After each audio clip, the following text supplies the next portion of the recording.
All TBL action on MSG Networks and streaming on the Gotham Sports app. So a terrific addition to TBL's ever-expanding coverage nationwide. And when you think about this matchup, two teams that have a lot of returning fighters. We mentioned the playoff matchup from last season. They are awfully familiar with one another. That's right, Justin, because these teams, a lot of close matches last year, and then NYC, a team of destiny, beat Boston on their way to the championship. So even though there are changes year to year, you know, some veterans come in, and NYC with a victory in its last outing, and Boston, you saw it on the open, that punch almost heard around the TBL world as it came through customs to get here, just missed for Boston. These teams are jawboning all winter long, so they'll be going at it with their rivalry.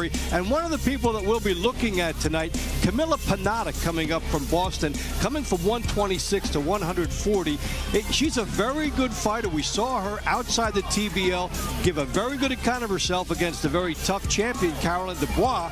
Now she's taking one for the team, coming up to 140. And Boston looking for who will be the leader on the women's side. She's a candidate. It'll be interesting to see how she handles herself at 140 pounds. She's won 7 of her last 9 rounds dating back to last season. So we'll see Camila a little bit later on. But here in the launch rounds, you want to eyeball round number 6, Dave, because you have a pair of 20-round winners going at it for the first time in their TBL existence. That's Lacy Gurguliani for the Attitude and Rashidi Ellis for the Butchers. Two people used to winning all the time. Gurguliani has been a big performer for New York. Knockouts in wins that they come up with. He has been Mr. Clutch for this team. Kind of a stopper, a big moment performer. And Ella is just automatic. W. So it's Mr. Clutch against Mr. Automatic, and we can't wait to see that one. There's another one that you want to keep your eyes peeled to in the launch rounds as we welcome in Amelia Moore, third member of our broadcast crew at Roadrunner in Boston. All right, Amelia, round number 4, you have Taz Cologne Santana for New York City and Kino Luna for Boston. There's a lot of eyes on Kino at the beginning of this year, given the end-of-season adversity he went through in 2025. Justin, we have tonight what's called a true rubber match. Santana and Luna have seen each other before. Luna was stopped in the quarterfinals of season 3. But tonight, what most people don't realize is that they saw each other as the opener and were against each other on April 4th. Luna took a split decision. Tonight we get to see one win apiece, unfinished business, and get to see who wins the series tonight. Yep, so it's Taz and Kino, round number 4, Amelia. We're looking forward to that. We're looking forward to talking to you a little bit later on once the broadcast rolls on from Boston. We're going to step aside for the first time tonight. When we come back, we are going to meet the fighters and get the launch rounds going. It's week 5 in Team Boxing League. Action starting next. Stay with us.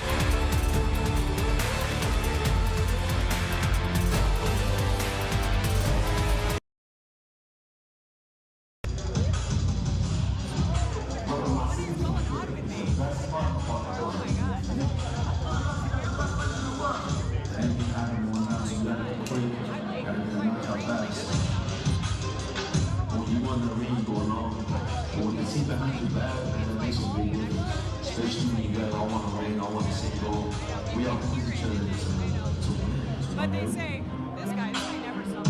I need brothers and sisters. What happened? Which is crazy. They knew exactly what it was. It's all right.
Team Boxing League is brought to you by Balance of Nature. In boxing, consistency beats intensity. Balance of Nature supplements help you stay consistent with ingredients of whole foods you can easily slot into your daily routine. Go to balanceofnature.com, use code TEAM, and start today. We're about to get started in Boston at Roadrunner, a terrific concert venue site here in New England. New York City and Boston set to go in this regular season contest. Let's go inside the ring. Here's Ray Flores.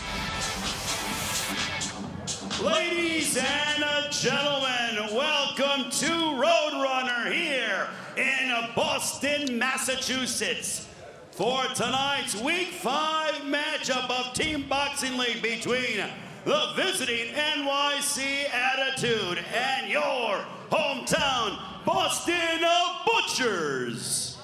Team Boxing League, TBL, proudly welcomes MSG Networks to the TBL family, marking yet another step forward in the league's continued expansion and distribution. Every moment of TBL Season 4 will be live on MSG Networks and Envoy TV with Spanish language coverage available on Estrella TV. Fans can also stream the action on YouTube or access it through the Team Boxing League app that are available on Apple TV 4K, Roku, Amazon Fire TV, LG and Samsung Smart TVs, as well as iPhone and Android devices. Also, big thank you to our fine sponsor, Climax Moonshine Fire number 32, along with Balance of Nature and Serenity Springs Recovery Center. And now, ladies and gentlemen, let's welcome the visiting NYC Attitude.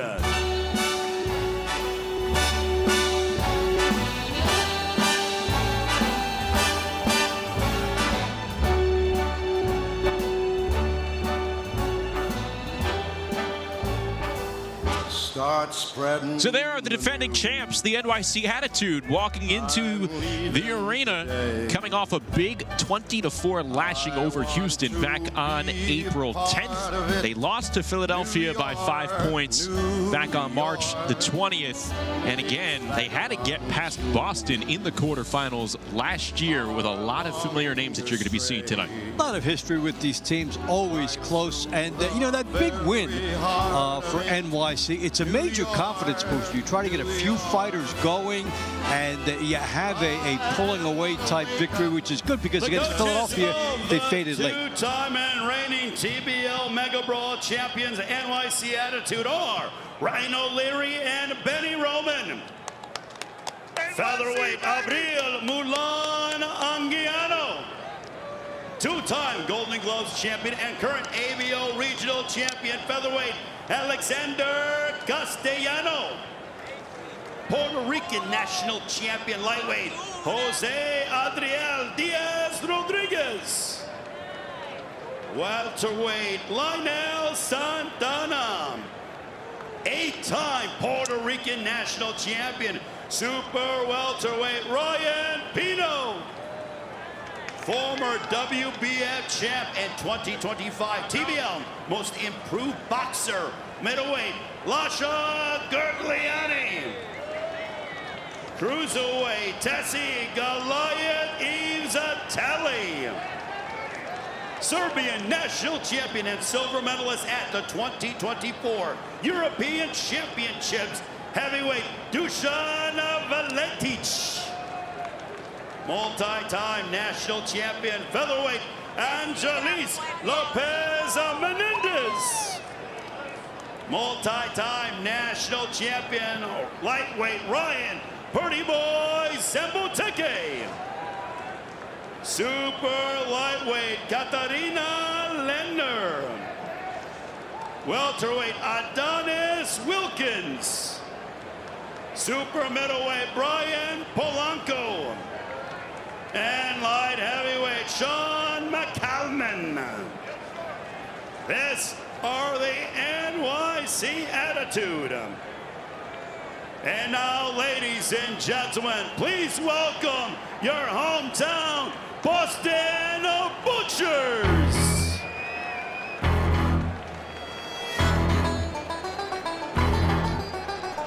I think think it's going to be interesting to see how Boston comes out, because in that matchup with Phoenix, they were excellent in the launch rounds, at one point with a 7-1 lead. So this is a team that started quickly in its last outing before being nipped and then losing a very tight one. Yeah, their opponent had to do a whole lot of work to dig themselves out of that deficit. And Boston ended up losing 15-13. That was back on March the 29th. So we'll see how they come out, how they start here against New York City, as they look for their first win of 2026.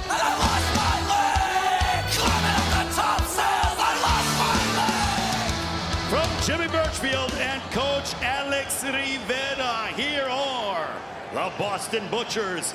Featherweight, Carla Torres.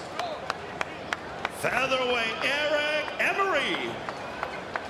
Lightweight, Herbrua Francois. Welterweight, Keno Luna.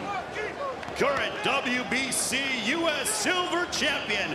Super welterweight, Jaye Golden Child Brown.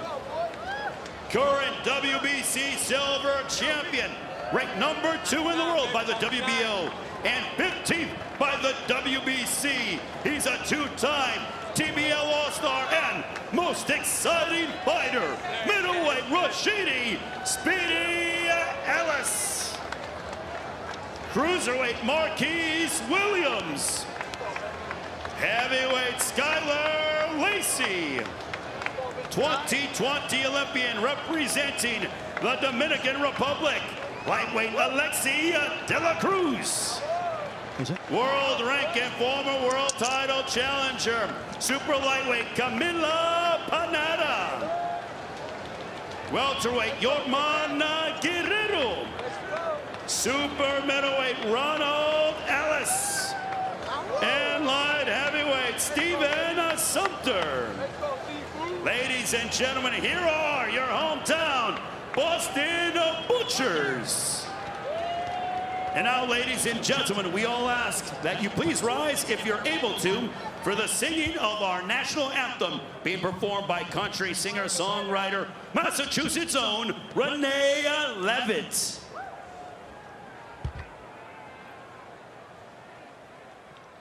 Oh, say, can you see by the dawn's early light what so proudly we hailed at the twilight's last gleaming, whose broad stripes and bright stars through the perilous fight o'er the ramparts we watched were so gallantly streaming, and the rocky tread glare, the bombs bursting in air, gave proof through the night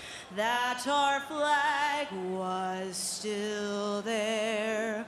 Oh, say does that star-spangled banner yet wave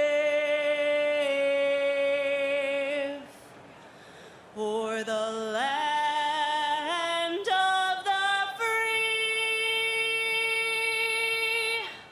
and the home of the brave?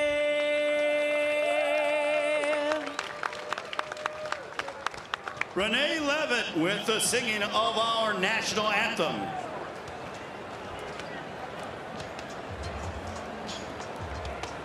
And now, ladies and gentlemen, it is time to begin the launch rounds here at TBL.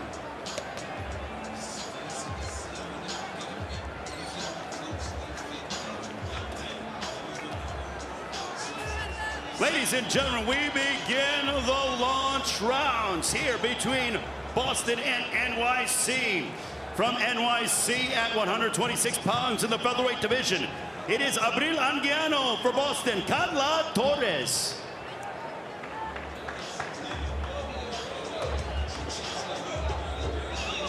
And we're set to go. New York City and Boston from Roadrunner in Boston, Massachusetts, beginning our Week 5 coverage here in TBL. And there you see Angiano in the white kit and Carla Torres with the big motor right out of the gate for Boston, chugging forward. Yeah, she's trying to make the most out of her debut, and Angiano with 2 nice wins over Desiree Yanez in her last. And the enthusiasm of coming out, also starting the show, pops a lot of adrenaline into these fighters. And Torres is making her TBL debut. She's going to be fighting in 2 rounds against different opponents, so a full night's work ahead of her here as she tries to get through the 5'3" Angiano. We've got dueling style switches already as they both came out righty and then they both went southpaw. Taking a look at the resume for the 26-year-old Angiano for New York City. 2-2 so far this season. Suffered 2 losses to Rashida Ellis on opening night before coming back to beat Desiree Yanez in the match against Houston on April the 10th. She competed in just 5 matches last season. And Torres with a steady flow of 1-2 combos and multiple sequences. Yeah, you know, Dustin, she's walking right through, not even jabbing her way in. She's able to walk right through, and this is interesting that that's something that Angiano will have to stop. Otherwise, she'll be backing up. And for Torres, you know, if they give it to you, take it. Torres 9-6 in regular boxing, has 1 knockout defeat, but she's not competed since late 2023. But she has been in the ring with some of the bigger names in women's boxing over the last decade. Fighters like Ronica Jeffrey and Amanda Serrano, Jessica McCaskill as well. So former champions have gotten in the way of Carla Torres.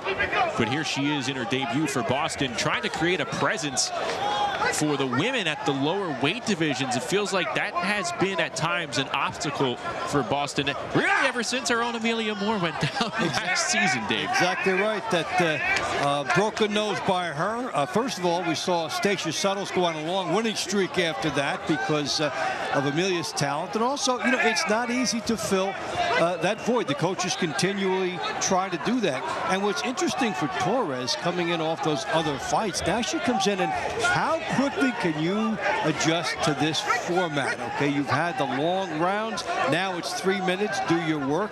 And she's been able to come straight ahead forward without anything discouraging her. And she's trying to get her sportsmanship instincts to carry her here. Quick refresher if you're unfamiliar, 24 one-round fights. Each round's 3 minutes. Competition spread across 12 weight classes and fighters rotate in and out.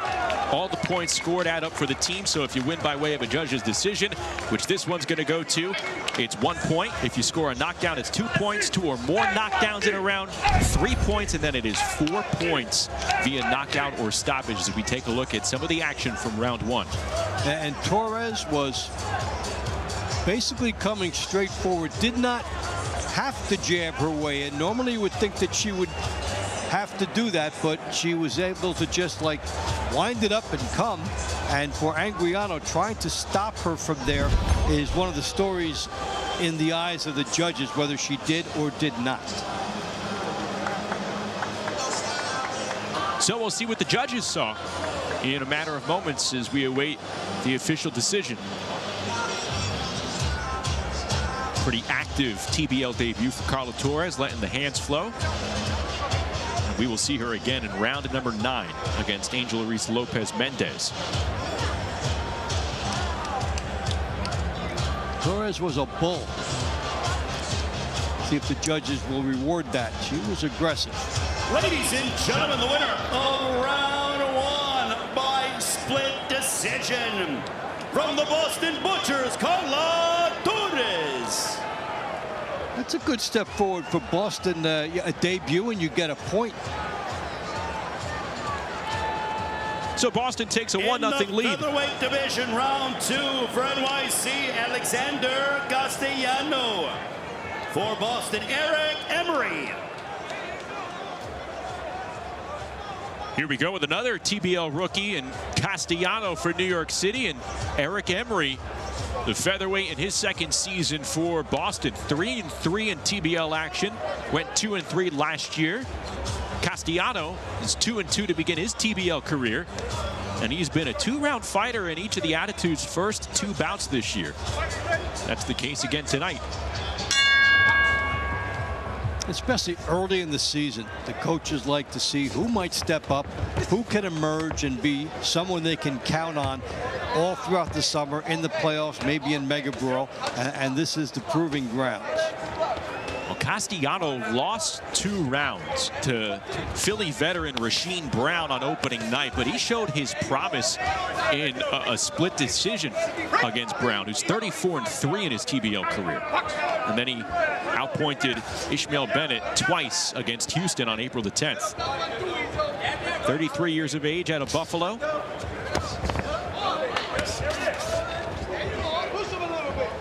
Emery finished strongly in his last bout, has a tendency of pretty much knowing what the last 30 seconds means and responding to it. A couple of pumps to the body with that left hand from Castilliano, and Emery, a good counterpuncher, lands a straight left, but he's met again by a right hand from Castilliano. Good action as these two are trading right in the middle of the ring. Well, that was a very good left hook by Castilliano, and there's opportunity for both with the style of this fight unfolding. They're doing great work on the inside. A big right hand by Emery got in moments ago. There's some crisp shots that have landed from both fighters.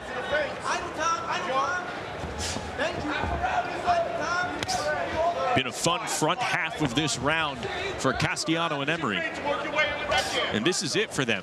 They will not be fighting multiple rounds tonight, so you leave it all out on the table for these 3 minutes. And a lot in the judges' eyes may depend on the accuracy as they perceive it of Emery's jab, because he's really sharp here and driving Castilliano back with the good right hooks, and Castilliano trying to do his work underneath. Emery with a couple of good body shots moments ago.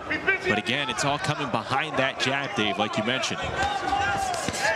And now Castilliano has him along the ropes. This is going to be a close round to score, barring any knockdowns over the final 45 seconds, but really nice action in the second. Really is, because Emery's shown you proficiency from both sides. Castilliano with the body shots.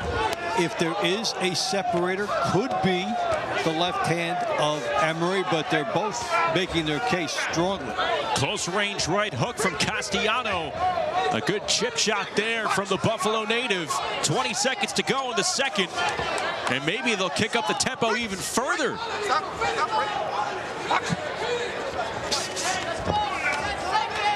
You got to treat every round like it's the last. And again, for these two fighters, it is their first and their last rounds tonight in Boston. Good scrap here in the second round between Emery and Castilliano. Emery getting a few last licks in the closing seconds. He feels pretty confident with his performance, and he should, Dave. Yeah, and this may be one of those honor roll candidates later in the night for the round of the night, because they unloaded. Excellent work here by Emery, the jab, and Castilliano on the inside did everything he could, but the reach and the height of Emery, a separator, like in that instance right there. He could be in the back, jab, the right hand, good left hook. Excellent execution offensively by both fighters. And they had moments, each of them. See, Emery, the taller fighter, has the longer reach. That worked in his favor in the second round. That could be the separator. And if he does. Ladies and gentlemen, the winner of round 2 by way of unanimous decision from the Boston Butchers, Emery.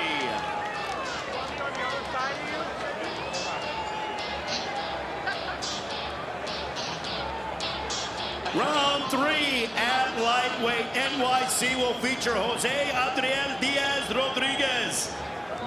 Boston will con with Francois.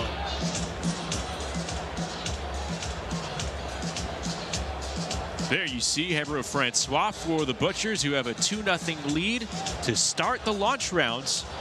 Jose Rodriguez for the NYC Attitude.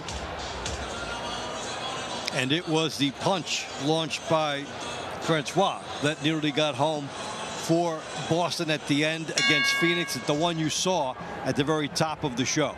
So it's round number 3 at lightweight. Coming up in a little bit at super lightweight, we're going to see Camila Panetta for Boston, who's won 7 of her last 9 rounds here in TBL. Amelia standing by with Camila. Camila, so tonight you're facing Lehner tonight. She has a ton of experience, not only in boxing, bare knuckle, and other combat sports. How exactly do you handle someone like that who seems to be very versatile? No, well, you know, any time is a different fight. So I just step in the ring, we'll figure it out, and we'll do my job. That's it.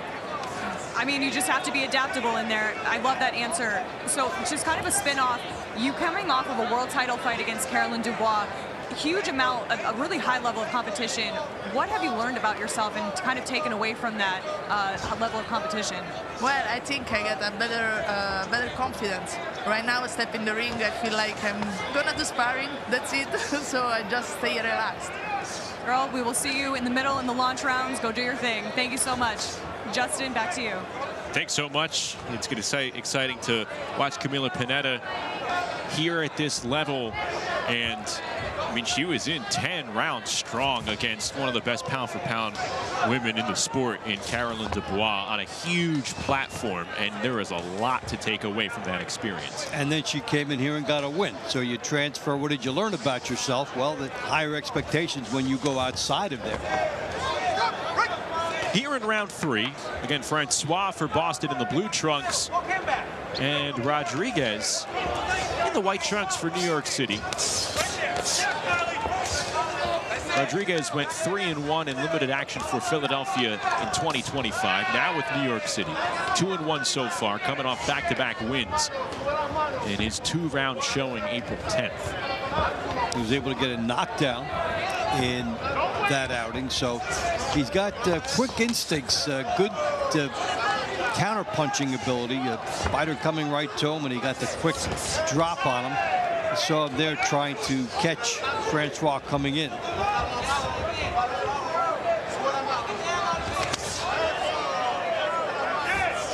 Francois with a big swing and miss. Began this year 0-2. He's gone 1-4 thus far in TBL. Made his return this season after not competing in 2025. So this is April 24th, Dave. He has not won since his TBL debut on April 25th of 2024. Well, he would like those calendars days. This is a good day, as he would circle it. This is a kind day to be. We see a lot of fighters reborn with opportunities. All of a sudden, have that short memory and come back and try to win tonight. So these two will meet up with one another in round number 22. But here's some of the action we saw from round 3. Francois trying to get to Rodriguez, who's trying to counter him off the ropes and move. We saw Rodriguez do some of his better work off the ropes in his last outing. So he's comfortable with trying to launch his approach off of that. And he had a nice sequence there. He would hope the judges are looking at that. Hoping the judges caught that counter left hook along the ropes. That might have been the punch of the round. Coming up in a few moments, Lionel Taz Santana Colon against Kino Luna. But right now we await the judges' scorecards for round number 3.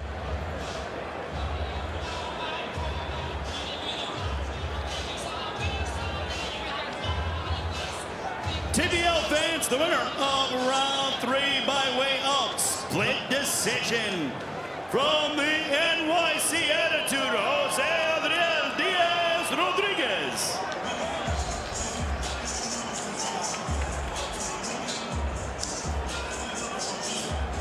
At welterweight, round 4 from NYC, Lionel Omar Colon Santana. For Boston, it'll be Kino Luna. So New York City's on the board as Boston's up 2-1, and here we go with round 4 at welterweight. There you see Taz Colon Santana, nicknamed Taz, was given that nickname when he was 9 by his second boxing coach because he reminded him, yes, of the Looney Tunes character when he was in the ring. And here's Kino Luna again, third career matchup between these two fighters. Amelia outlined it at the start. Taz picked up a stoppage victory over Luna late last season. And that came after Luna was victorious earlier in the TBL regular season. And there's a lot of intangible aspect to this because you don't know how long that lingers in a fighter's head. Everybody is different. Some fighters will say, I cannot wait to get back and face the same fighter. You get that chance again. And in some fighters, hey, there's a little bit of doubt. I have to prove something. I have to overcome something. So here we'll see how it plays out. Just remember going back to that matchup, that stoppage win for Taz Colon, who you see is just 21 years of age out of Puerto Rico. That kind of turned the tide for the Attitude late in the season. They ended up winning that head-to-head duel and then went on their postseason run. So that was certainly a seminal moment in 2025 for the Attitude. Just over a minute into the 4th round. Taz is in the white trunks, Luna in the blue. Kino Luna, 24 years of age, out of Worcester, Massachusetts. Won his first round this year on March 29th.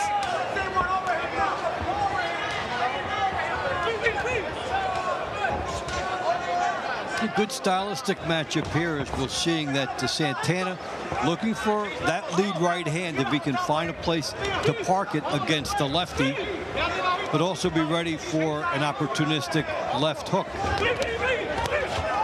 Luna came in, ate a right hand, then a couple of left hooks. There's a good sticking jab from Luna.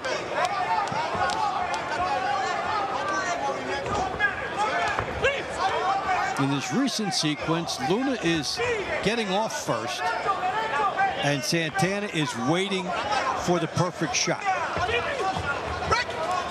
And that would be a good move for Luna if it were to continue. Get the jab out.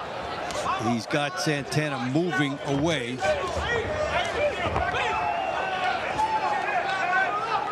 Final 35 seconds here in the 4th round.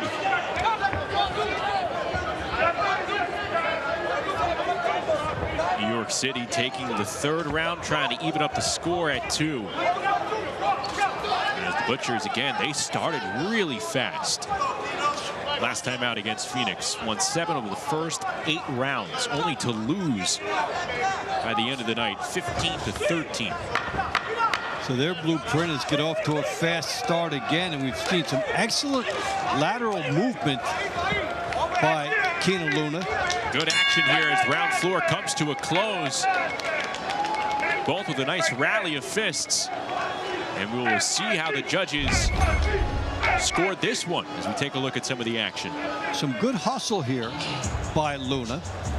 As he works his way inside, he's got Santana circling. Santana saying thank you for that opening. He's looking to land the big shots. And moments like this were very good for him. The question is, were there enough of them? And Luna was applying pressure throughout. That will be a point in his favor when all of this gets added up. Ladies and gentlemen, the winner of round 4 by split decision. From NYC, Lino Omar Colon Santana. So New York City ties it up. We're squared at 2 through 4 rounds. We'll take a break. We'll come back with more as we continue TBL in Boston.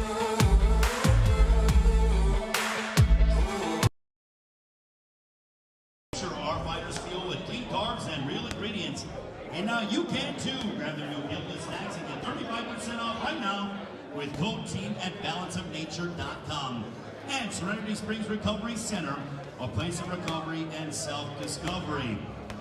Also, TBL Team Boxing League proudly welcomes MSG Networks to the TBL family. marking yet another major step forward in the league's continued expansion and distribution.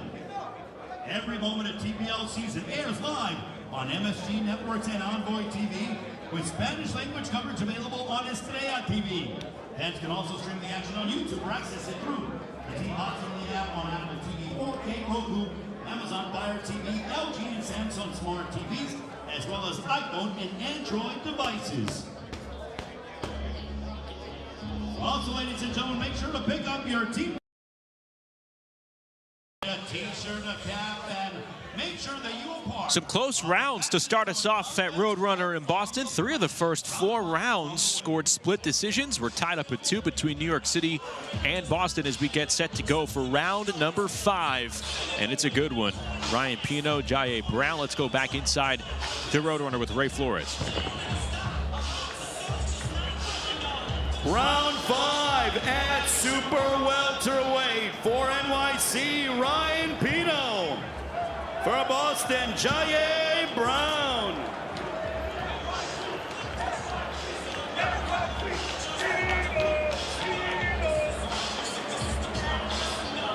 Two experienced Team Boxing League fighters, Pino and Brown, doing it twice tonight. They'll meet again in round number 17 to start the money rounds.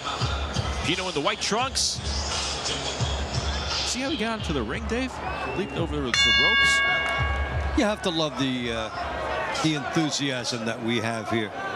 Hey, you know, Pino, by the way, 2 wins over Kadir Albright in the Mega Brawl last year. So that's good to come forward with. And then 1-1 versus Steve Cunningham. Pino, 29 years of age, 15-15 TBL record at the moment.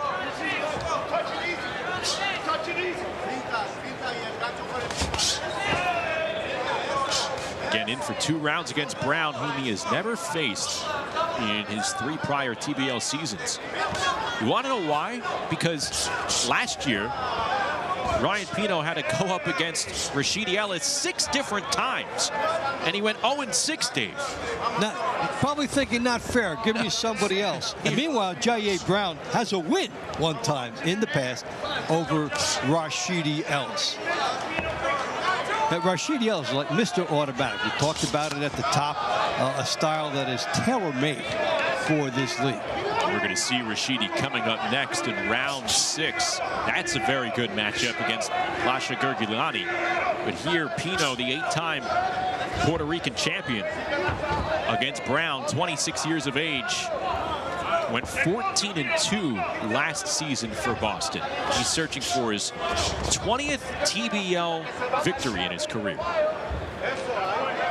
Entered tonight at 19-5 in TBL action. And he was really one of the most improved fighters in the league last year. Yeah, he really was. He went on a streak, and you know, once you get your confidence, once you get your stylistic tactics down and your sense of pacing. I think the sense of pacing is the biggest thing that you pick up all during the course of the year. When do I make my move? You get a sense it's 2 minutes, it's 45 seconds. And that's maybe one of the gifts you get all year long by doing it a lot. You talk about style in a much different light. He is one of the more charismatic fighters on this Boston roster. He was the one who brought a pillow to the weigh-in last year for his opponent. You have to love that. Like the fighters that would say, make sure you put a sponsor's name on the soles of your shoes so they can see it after I knock you out. 30 seconds to go here in the 5th round.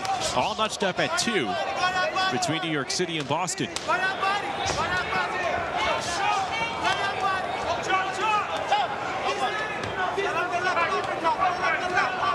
Brown trying to swarm in on Pino along the ropes.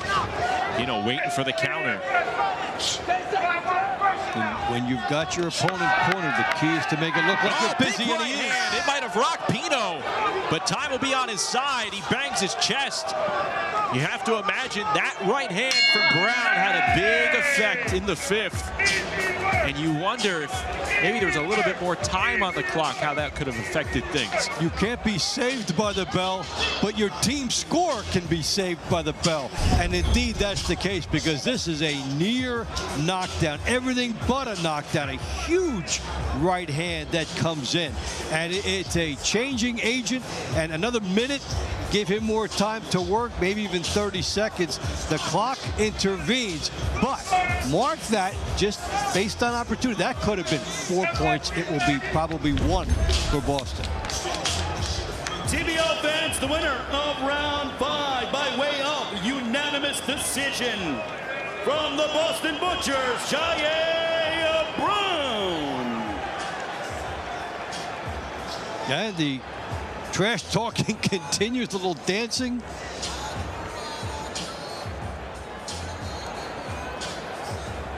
And middleweight, round 6 will feature from NYC, Lacy Gurguliani.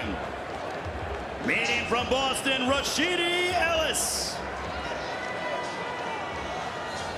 So here we go. Lacy Gurguliani, Rashidi Ellis with the bleached cut.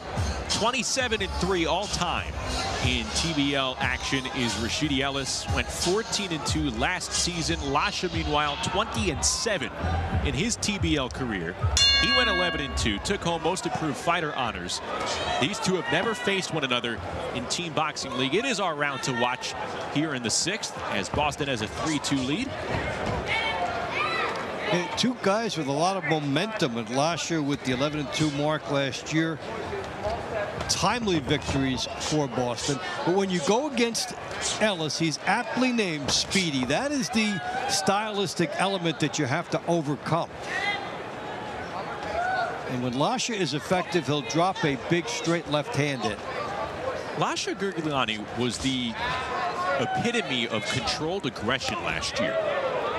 And this is a test in front of him for sure, because we know Rashidi Ellis, when he's in the ring, 9 out of 10 times, 9.99 out of 10 times, Dave, he is controlling the pace. And so if you want to have control, this is a guy that takes the control away from you. He makes you fight when you don't want to fight. He makes you fight at angles you don't want to have. And it can be subtle. It could be something where he steps one direction, you have to follow him. And that's it's a big asset for him. Chip left hook from Ellis may have landed a few moments ago. Gurguliani, the southpaw, trying to find a seam inside on Ellis. And he gets a nice right hook that lands against Ellis.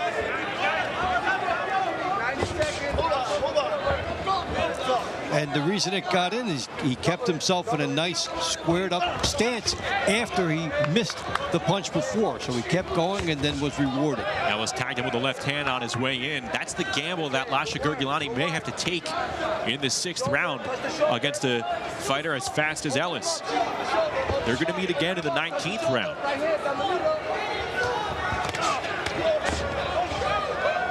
See the quick defense from Rashidi Ellis. Lacy Gurguliani, his glove rather, it touched the canvas. It looked like he just got tripped up, but that's going to be scored a knockdown. That's a big point. Huge break for Boston as Ellis is credited with a knockdown, and it looked like Lacy Gurguliani may have just lost his footing, but the glove touches, Dave. Glove touches, and that's the big thing. So the question in the referee's mind is there a punch that preceded it to make it a continuation type of movement? Oh, there's a knockdown. That's clean. Rashidi Ellis scoring a huge second knockdown in the 6th. Well, now it's a big gap for Boston, at least 3 points.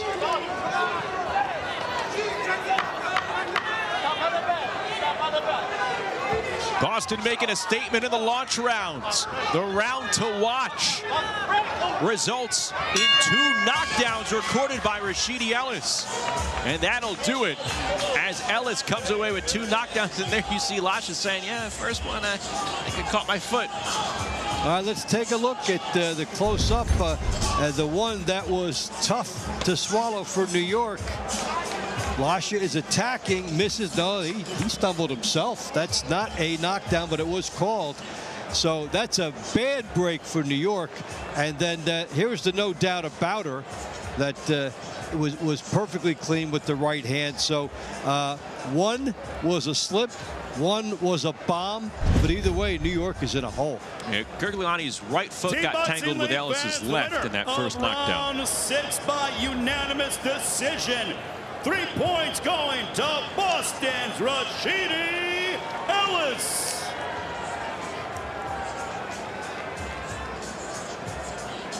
Round 7 at cruiserweight for NYC. Tessia Eves Atali. For Boston, it'll be Marquise Williams. Well, a big swing round from Boston's biggest fighter in Rashidi Ellis. They're up 6-2 as we move forward with round number 7. A couple of cruiserweights. Tessia Atali for New York City. Marquise Williams, who you see on your screen there for Boston. And if you're New York, you're saying, let's just try to right the ship. It's 4 points. We can't let this get away.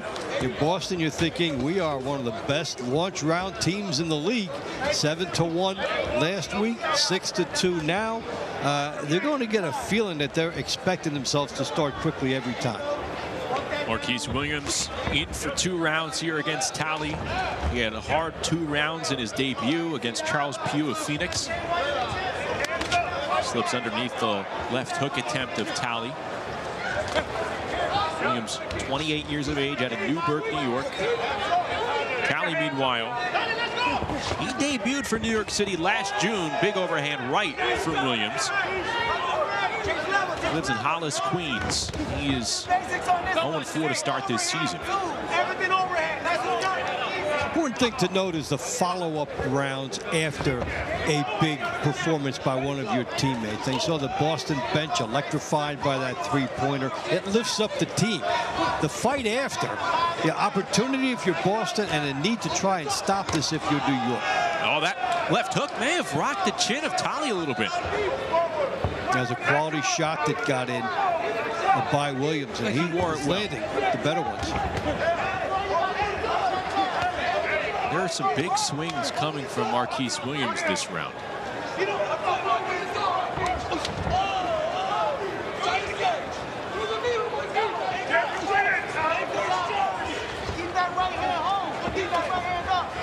lot of head movement from Williams. Talley getting inside. And the head movement from Williams was effective enough as he got inside that he didn't get hit. Talley with a left hook around that guard of Williams.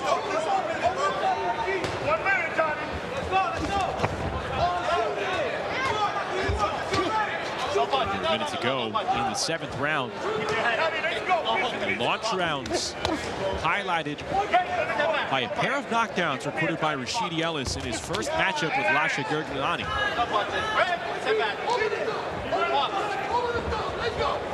That makes round number 19 all the juicier coming up in the money round. Nice right hand, lands flush from Talley. And that was his best punch of the fight. Tessia Talley, originally from the Ivory Coast, nestled right on the southern coast of West Africa, now lives and trains in New York City. Big windup and a miss from Williams as Talley remains on the inside. Two fighters in their mid to late 20s trying to duke it out and score points for their respective teams.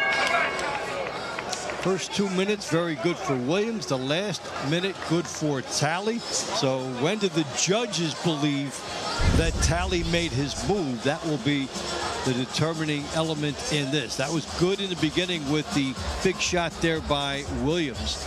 And Talley would get his later on. Well, look at the 3-minute round. If you're going to pick just 1 minute, the final minute's the ideal one. No? It's good to make your point with that. I mean, he found himself somewhere in there. So now the question is whether he'll find a point.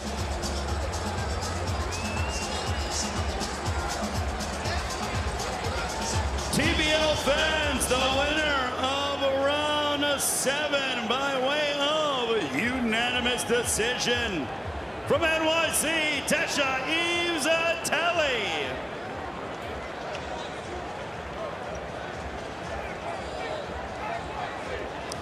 Our final launch round will be in the heavyweight division. For NYC, Valetic. Boston will feature Lacy. Two towering heavyweights will close out the launch rounds. Here you see Dusan Valetic for New York City in the white and green trunks. Lacy, 25-7 all time in Team Boxing League, went 11-1 last season. He has won 13 straight rounds dating back to last season. Been one of the best heavyweights to step in a Team Boxing League ring. And you see the size difference. Lacy at 6'7", just usually hovers over his opponents, and Valetic is a pretty big heavyweight himself, 6'5", but the 6'7", for whatever reason, those 2 inches, it's really noticeable. And we were touting this a couple weeks ago as like a mirror image battle of styles, and couldn't wait to see this. Two guys who have the similar intentions. You see the low left hand of Lacy, consistent as he made his surge last year. The Boston team came with him because he was in the dependable situation, end of fights, end of the middle rounds, and you know, beating guys like Joey DeWaco, Stanley Wright. He had a very good run. 31 years of age, out of Indianapolis. Call him Big Dog, and he eats. The winningest heavyweight in TBL history.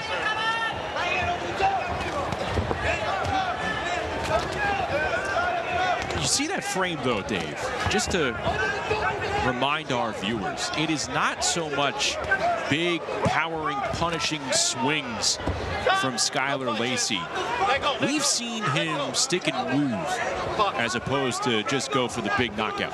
And we've seen him be patient enough to wait all fight to try and land one big shot. And where that left hand is, down low, it's an invitation. Are you going to go for it in a risk-reward scenario to try and land the right hand over that, knowing that if you miss, he will counter? Valetic coming off a pair of wins against Houston's Nigel Williams on April the 10th. That included a knockdown. It led to Star of the Night honors. Good left hook from Lacy moments ago.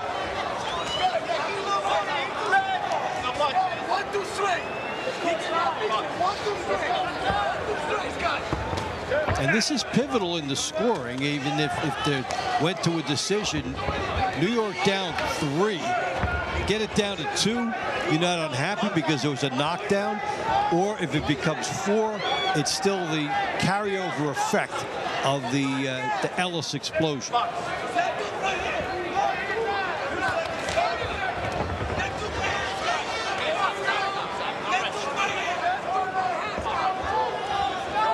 Last 20 seconds of the final round here in the launch phase. Boston up 6-3 again after that big double knockdown, round number 6 from Rashid Ellis.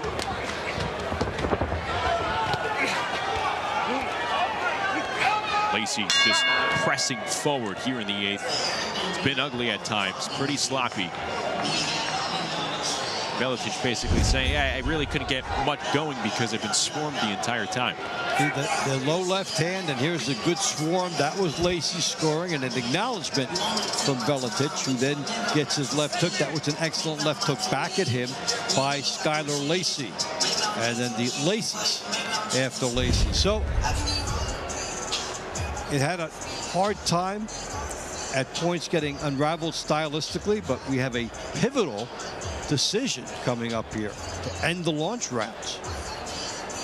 Team Boxing League fans, the winner of round 8 by way of unanimous decision. From the Boston Butcher, Lacy. All right, so Lacy rounds, Boston leads NYC 7-3. moves the gap back to 4 for New York. For Boston, great launch rounds for Boston as usual. What's coming up in TBL? Let's get a closer look with Justin Shackle.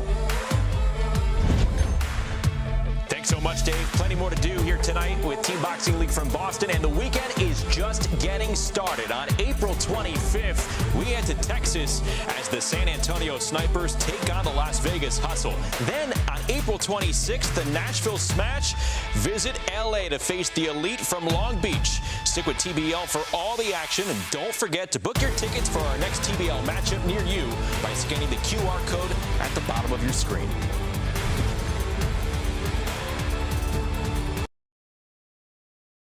Make some noise if you want some t-shirts from our TBL Bellas. Make some noise if you want some t-shirts from our TBL Bellas.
Great to have you with us as we kick off week 5 in the TBL in Boston, Massachusetts. And right now, the Butchers are ahead 7-3 going to the middle rounds against New York City as we welcome you back inside our TBL studios. Justin and Dave with you. And to tell you what, that 7-3 launch round, well, Rashidi Ellis, we know him to just get it done by any means necessary for the Boston Butchers. But usually it's not too many times we're seeing him get extra points the way he did against Lacy Gurguliani. So another dimension tonight for Rashidi Ellis, at least to start. And that's a big development for this team because now you're taking something that might have been 5-3, you're turning it into 7-3. You're talking a commanding bulge by this team. And you know what? He was opportunistic and speedy as always. Gurguliani coming right at him. He saw an opening. He landed it. He got one knockdown that was truly legitimate and then got the benefit of a slip. And that was a big development for Boston. Let's take a look at some highlight rounds from the launch rounds, beginning with round number 2. Coming to you. And from the featherweight division, Alexander Castilliano and Emery. This was a good scrap, pretty even throughout. But it went to a unanimous decision as Emery landed some cleaner shots, Dave. Yeah, good pressure by Emery all the way through, and then turning southpaw, moving, and a little bit more dimension for him. The separator with the jab outside, I think, was big for him. And then the major developments in round 6, our round to watch. Speedy Rashidi, and they were going at it good. This was an even contest until the final minute with Gurguliani putting the pressure on, and there is the knockdown that was called. That was probably not, and then that was a no doubt about her to make it a big win for Boston. Yeah, for Lacy Gurguliani, the right foot got tangled on that first knockdown, and then he ate a clean right from Ellis for that definitive second knockdown. So we saw in round 8 the two heavyweights going at it. Kind of an ugly round between Skylar Lacy and Dusan Valetic, but That's our round to watch here in the middle rounds. Because you're seeing that contrasting styles, I want to see what type of adjustments Valetic makes. That's exactly right. When we come into that round number 16, who's going to learn something from there? Can Valetic get inside? Will he take chances faster against Skylar Lacy, who now continues on his long win streak? You know, they've got a few fights to go before it comes up, and I am curious about to see what changes are made in round 16. Yeah, that's going to be in round number 16, so a whole lot of boxing to go before then. Right now, it's a 7-3 Boston lead. We see how fast things can kind of turn on their heads. Only takes a couple of knockdowns, and we will see what happens here in these middle round stages. All right, let's go back to Roadrunner in Boston. Here is Ray Flores. Ladies and gentlemen, it is now time to begin the middle rounds here in Boston. First up, round 9 at featherweight, it'll be Angelis Lopez Mendez. For Boston, Carla Torres.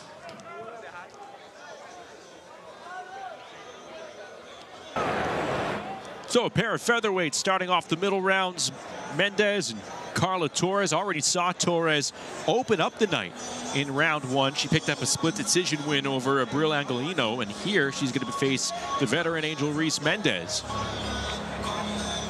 The white fighter kit for New York City enters at 12-7 in her TBL career, 3-0 to start this season. And Mendez has the benefit of watching Torres in the first fight tonight. Torres came straight ahead. So if you're scouting and you're going against Torres, you want to try to move laterally. You want to get the feet more involved, go side to side, and try to make Torres adjust, make her add another dimension to her attack. Mendez, a skilled, come-forward fighter out of Puerto Rico, 29 years of age.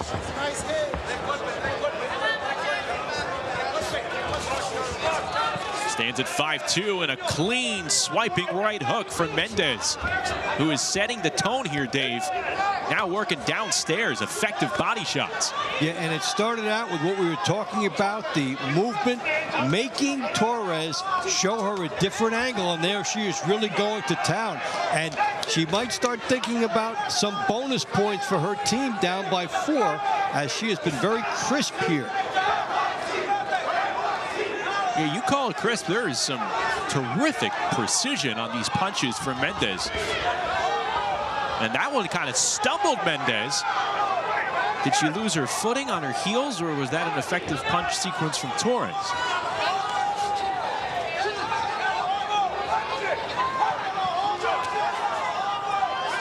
We've known Mendez to be an aggressive body puncher. We've seen her work the body over this first half of round number 9. I think what's interesting here is what it makes you see in Torres. We saw her come straight in and land in the first fight, and now that she is on the defensive and has to show more, it's a really second test for her. When you fight 2 opponents in one night, you get different looks. Completely different styles. Certainly added aggression from Mendez compared to Angiano from the first round. Torres has really slowed down considerably here. Well, the body shots, she wasn't hit much there in the first fight. And also, you know, the idea she has to move more, expend a lot more energy in this round against a fresh opponent who is really on her game right now. We saw a couple of 1-2 combos from Torres that were sort of reminiscent from the first round, but the hands less active for the Butcher's featherweight to start off the middle rounds. Good head movement from Mendez, slipping out of the way. Mendez has come out in this fight like she was late for an appointment. She has really had her foot on the pedal the entire time.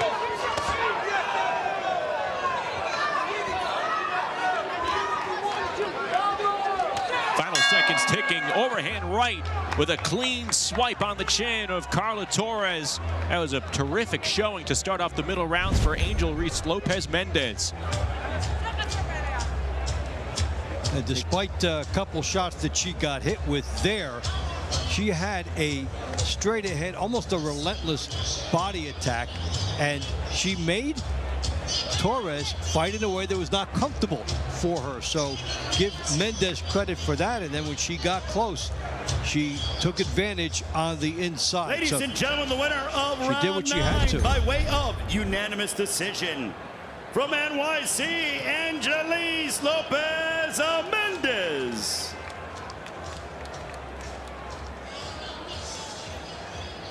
Round 10 at lightweight for NYC, Ryan Zoteke. For Boston, it is Lacy de la Cruz. So New York City gets one back to start the middle rounds. 7-4 Butchers lead. We turn our attention to the 135-pound division and the first of 2 rounds between NYC's Ryan Zoteke and Boston's Lacy de la Cruz. They're going to meet in round 18, but here they duke it out first in the 10th. Yeah, Zempo had a great start to this year with his TKO over Francisco Rodriguez in the first matchup. He'd gotten a split over him last year. And he's been one of the improving fighters in the TBL circuit.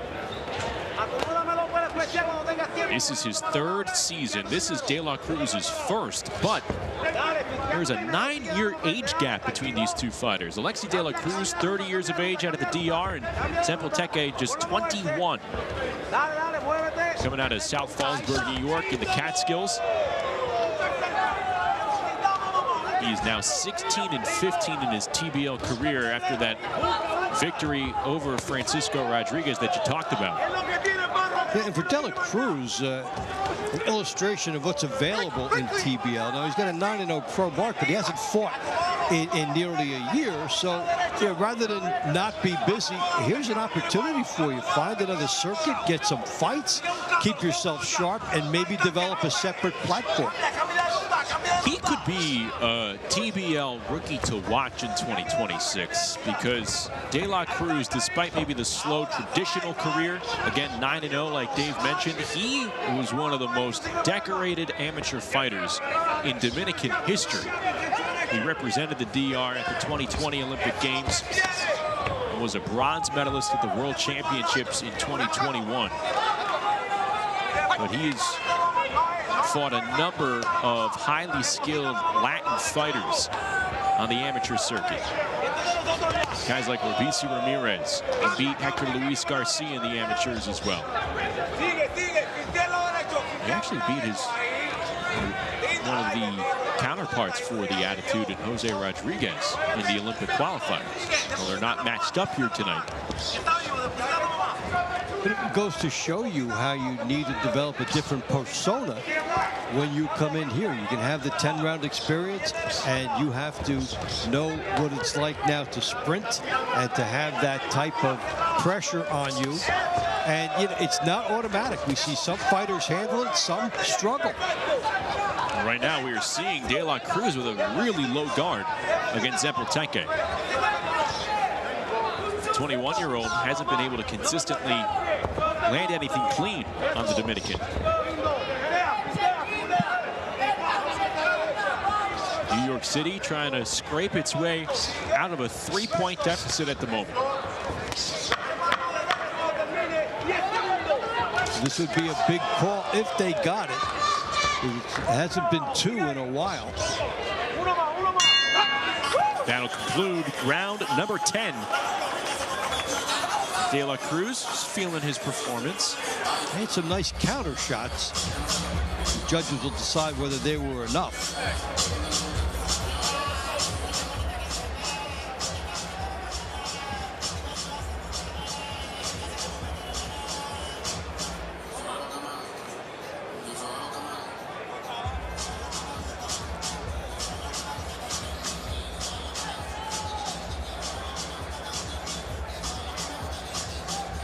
TBL fans, the winner of round 10 by way of unanimous decision. From the Boston Butchers, Lacy de la Cruz.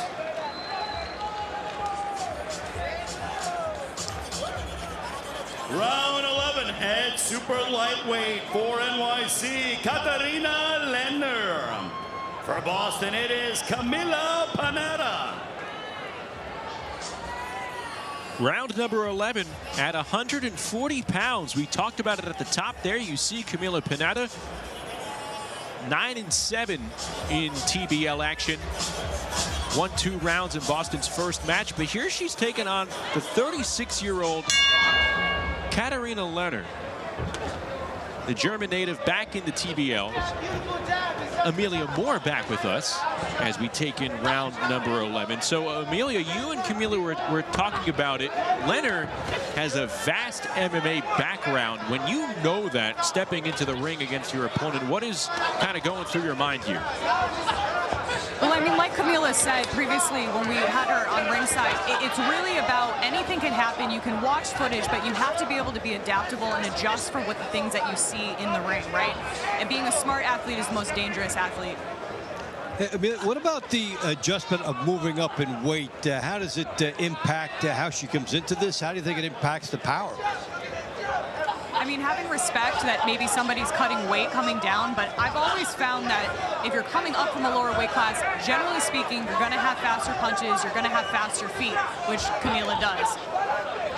The Italian landing some accurate punches here at the outset of the 11th round. Panetta in the blue kit, Lehner in the all-white kit. 2 Europeans duking it out in the 11th round.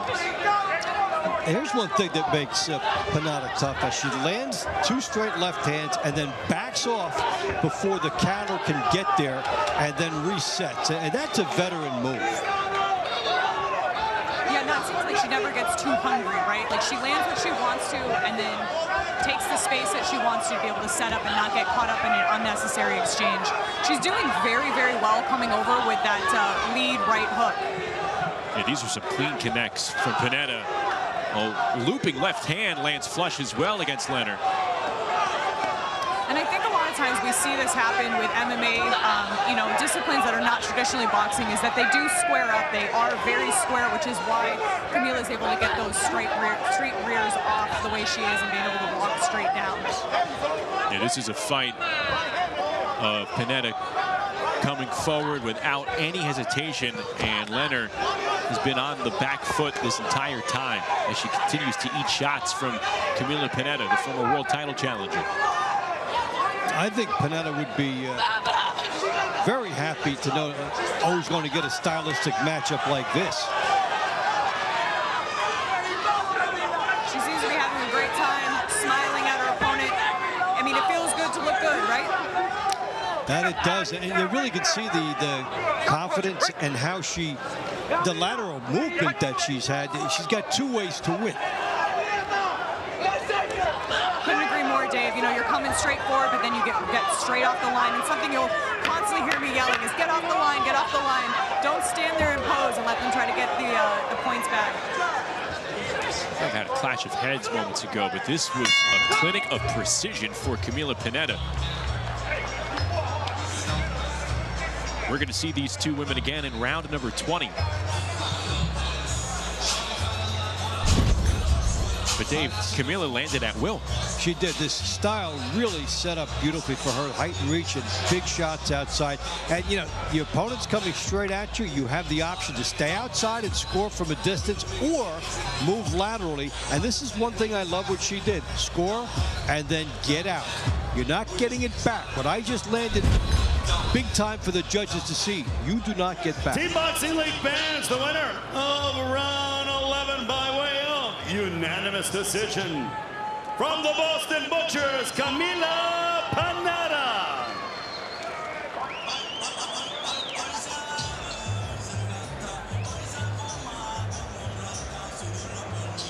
Round 12 at welterweight, NYC will showcase Adonis Wilkins.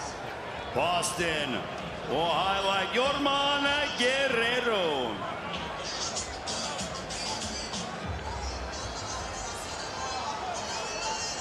Round number 12 coming up at 147 pounds, Wilkins and Guerrero.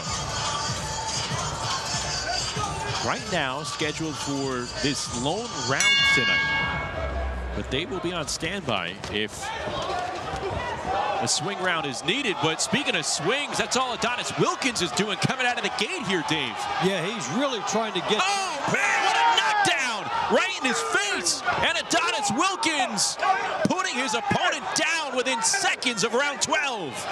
Trying to get New York right back into this. He's got a lot of time to work with. And if you're New York, you need beaucoup points in this round. I don't know if Guerrero knows where he is. There's blood certainly flowing from the nose. Wilkins not letting up. He's going to turn Guerrero into a bloody mess. Second knockdown, and there's the stoppage New York City needs to get back into this matchup.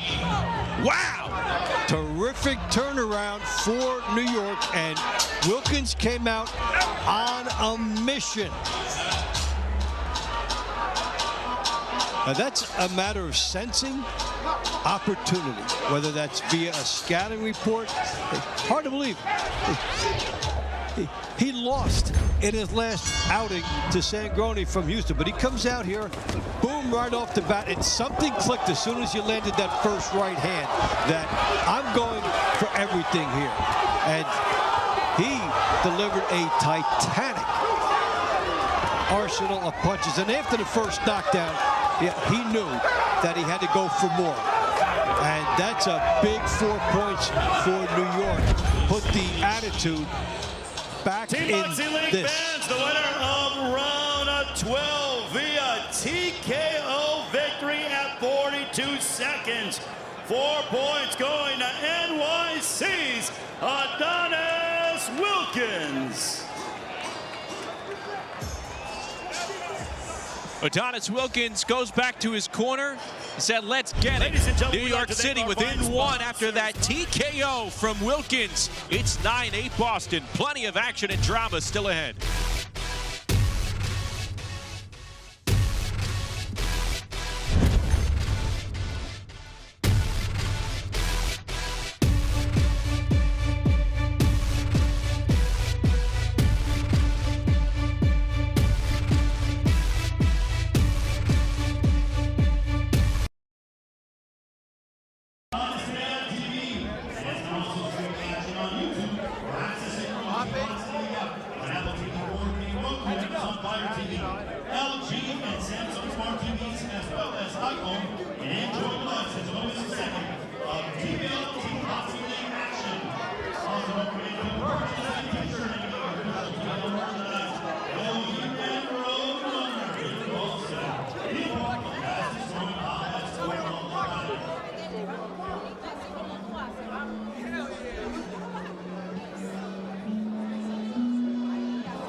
Adonis Wilkins has made this one a fight, a close matchup, as Boston has a slim 1-point edge on New York City. Back inside the ring with Ray Flores for round 13.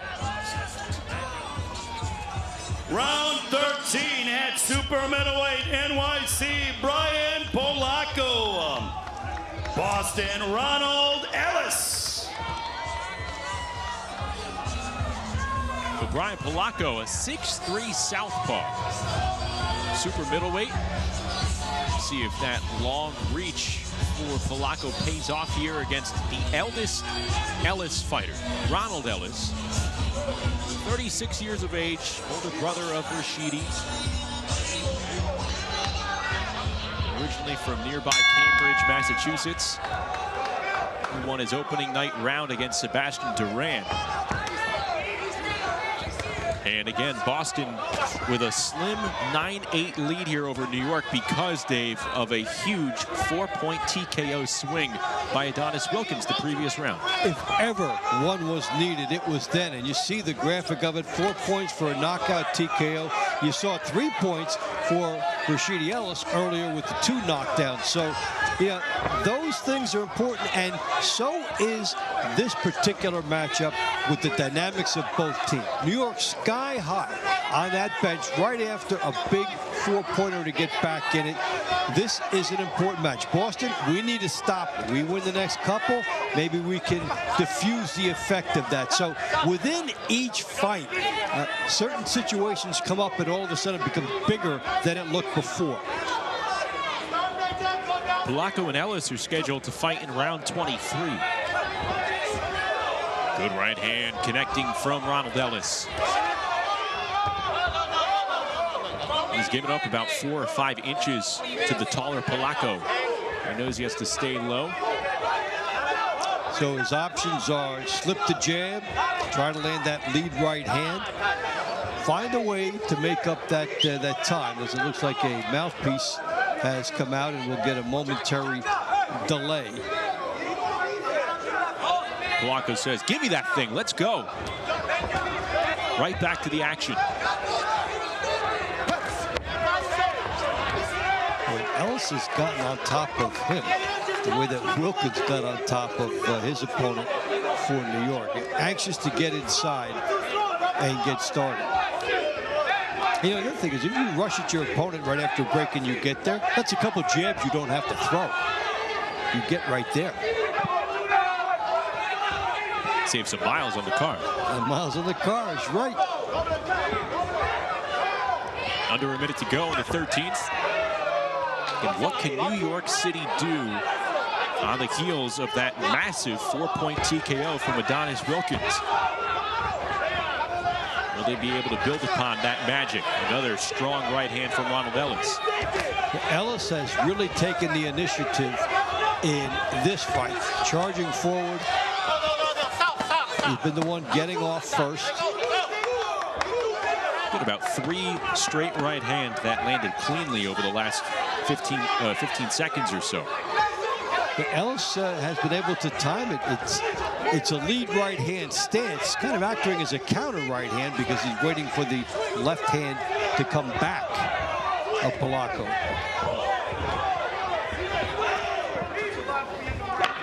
But this is an effort Boston needed.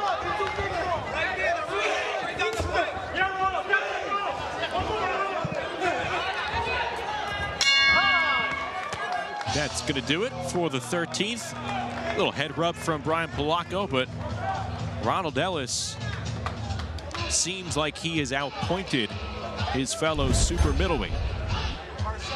As we take a look at some of this action, and there's that right hand that we saw frequently.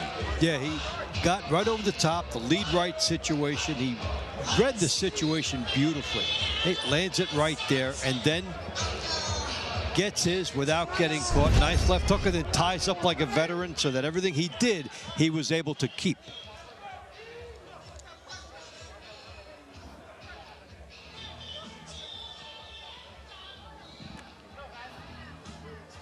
Ladies and gentlemen, the winner of round 13 by unanimous decision from the Boston Butchers, Ronald Ellis.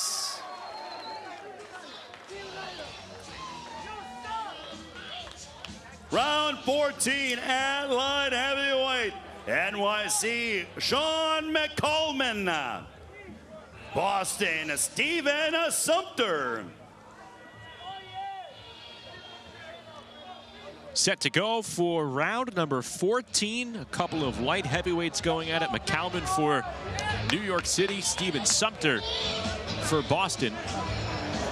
As we approach the latter half of the middle round, Sumpter and McCaman here in round 14. The winner of round number 5 and the fighter who we'll be seeing to start off the money rounds in a few moments, Jai Brown. He's with Amelia. Jai, what an incredible round that you had against Pino. You know, Pino's really kind of been stuck over 6 fights, being back to back with Rashidi Ellis, getting in there with Pino. How did that feel as far as, you know, what you had to do? I mean, you had such a dominant performance there. Man, I'm just super blessed. I just want to thank my Lord and Savior, Jesus Christ. I'm going to be humble today. You know, I just want to thank God for everything. My team, the Boston Butchers. I just want to thank y'all, TBL, Mark DeLuca, just my whole squad.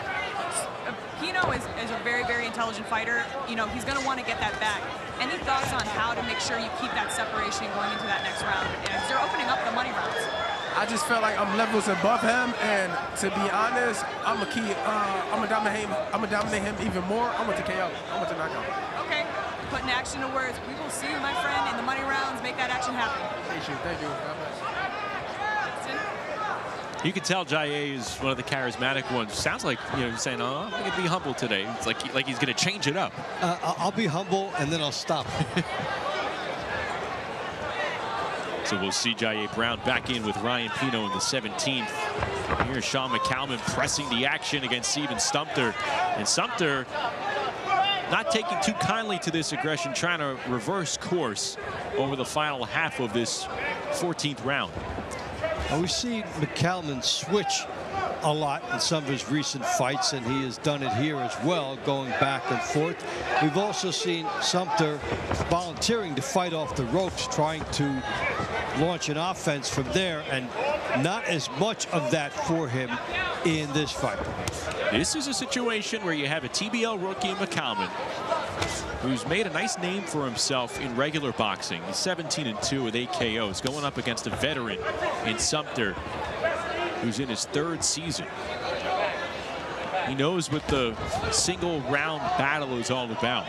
And McCaman has a chance here this season to be a real player at 175 pounds for the attitude. 32 years of age out of Colorado, for college quarterback. And he brings that thinking man's approach to his action in the ring. Yeah, he really does. You see even the switching and trying to avoid the counter. He got nailed with one there, though, because he got bowled. So for him, moving a little bit more as he was earlier would be a good thing. Fighting inside has been an edge for Sumpter. And we've seen a mix of all types of different sequences for the judges to unravel. Round 14 concluding between McCaman and Sumpter. Well, McCaman very happy that he was able to do things like this. The right hand and uppercut, staying away from harm's way, getting off first. Got nailed on the shoulder, but his was a scoring shot. So that thinking man's approach you're talking about, evident in those replays. And then Sumpter had some moments as well. And it's just a matter of who had more. Good round by Sumpter there, and a good round overall by McCaman. Ladies and gentlemen, the winner of round 14 by unanimous decision from NYC, Sean McCaman.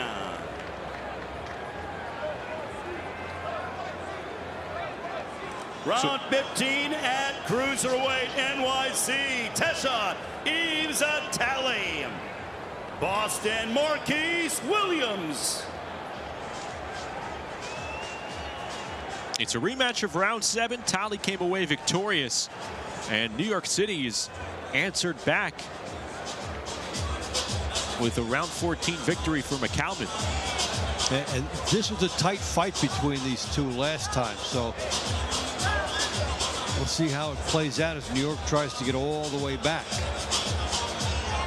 Just a 1-point lead for the Boston Butchers as we approach the end of the middle rounds.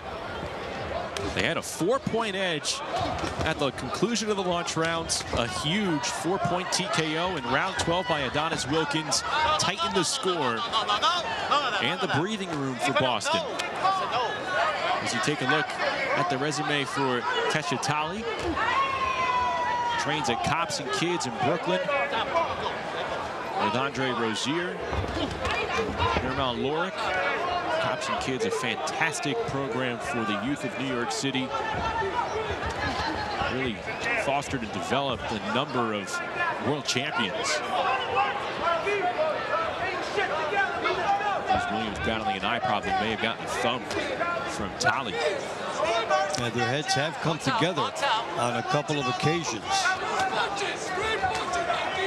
Tally trying to work his way and then get off first, and now the referee may be a little more prominent, and that is bothering Williams. And he gets nailed by it. They may have to take a close look. You can't see out of there. You're very vulnerable. Keeps rubbing it.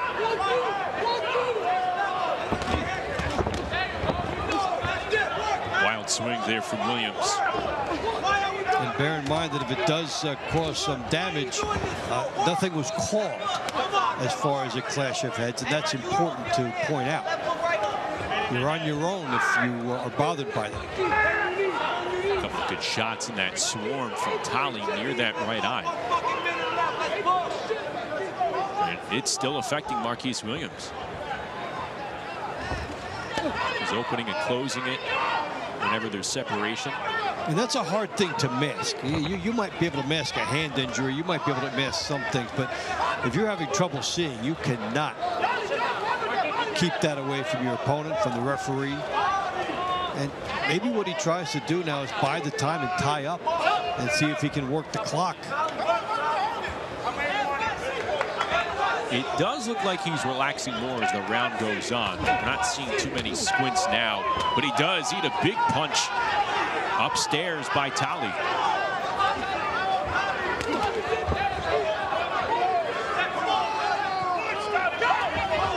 Even though he's looking better in that regard now, that problem with the eye probably ate him about half the round.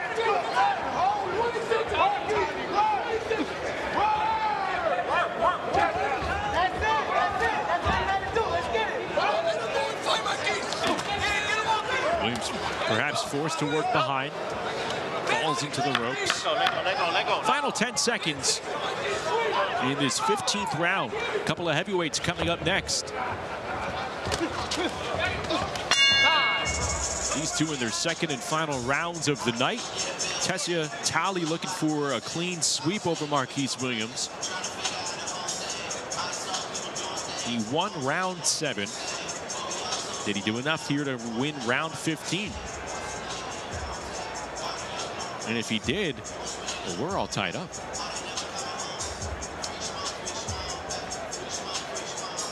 So maybe not the prettiest round, not the aesthetically pleasing round that you want to see, but it's a very meaningful round if Tali has his hand raised here. Yes, he does, and I think he had the controlling aspect of that round, and we could and should be even here.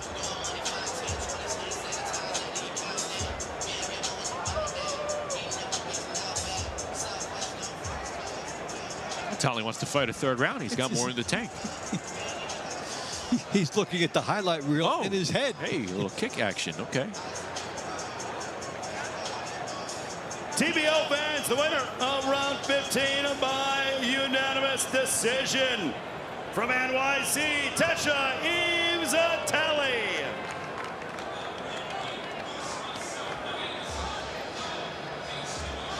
Our final middle round will be contested in the heavyweight division. For NYC, Dusan Valetic. Boston, Skylar Lacy. Well, here we go. Final round in the middle rounds. Couple of heavyweights going at it with the score tied at 10 between NYC and Boston. Skylar Lacy was victorious over Dusan Valetic in the 8th round, and he's going to try and go for a sweep here to close out the middle rounds.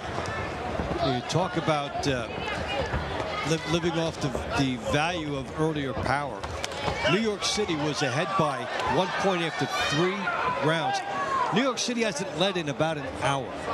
That's how much that Boston was able to get out early, and New York had to peck its way back. Skylar Lacy's victory in round 8 gave Boston a 4-point cushion. That is evaporated, folks. Now they're trying to break a 10-10 tie. No punches. Stop.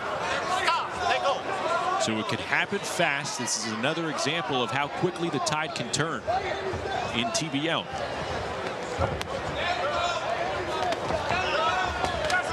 And it'll make virtually every round in the money rounds super important. You know, we were thinking, what adjustments would Valetic make? It's Lacy who's made more adjustments here, going after Valetic and coming to him and trying to get off the mark first. We saw a more patient Lacy in the last fight, and here he's on more of a mission.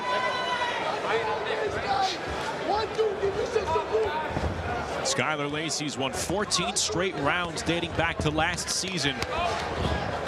He's trying to improve to 4-0 to start 2026. Closing out this round. He's had his hand raised. Every round he's fought in thus far to start the season.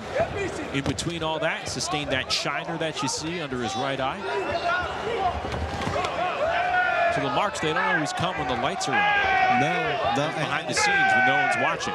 And if you're Conjunate, you have to feel good about yourself from Philadelphia. He's the last guy to beat Skylar Lacy. That's that was right. a long time ago. Yeah. You know, look, no one talks about the long hours inside the gym, the sparring sessions. So you're right, that is a good look for Conjunate. He could play that up. Right. You know, the longer the win streak goes for Skylar Lacy, the best for him. Of course, Conjunate, a very good fighter for Philadelphia in his own right this year as well. Seems like Lacy is trying to build on the last fight as if it fortified him as far as his aggression.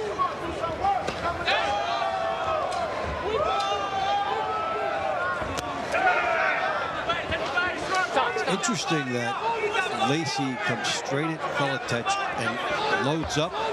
Valetic goes straight back. If he could step to the side once while that happened, he'd have a beautiful countering opportunity. Yeah, a moment there where Lacy was vulnerable and did not act.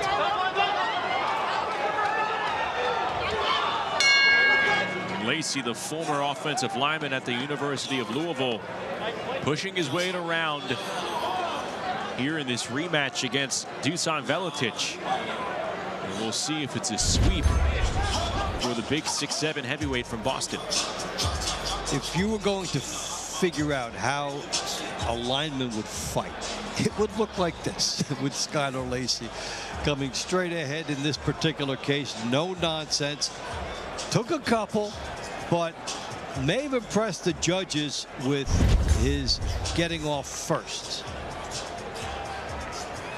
Ladies and gentlemen, the winner of our final middle round by split decision from NYC, Dusan Valetic. So at the end of the middle rounds, it is NYC 11, Boston 10.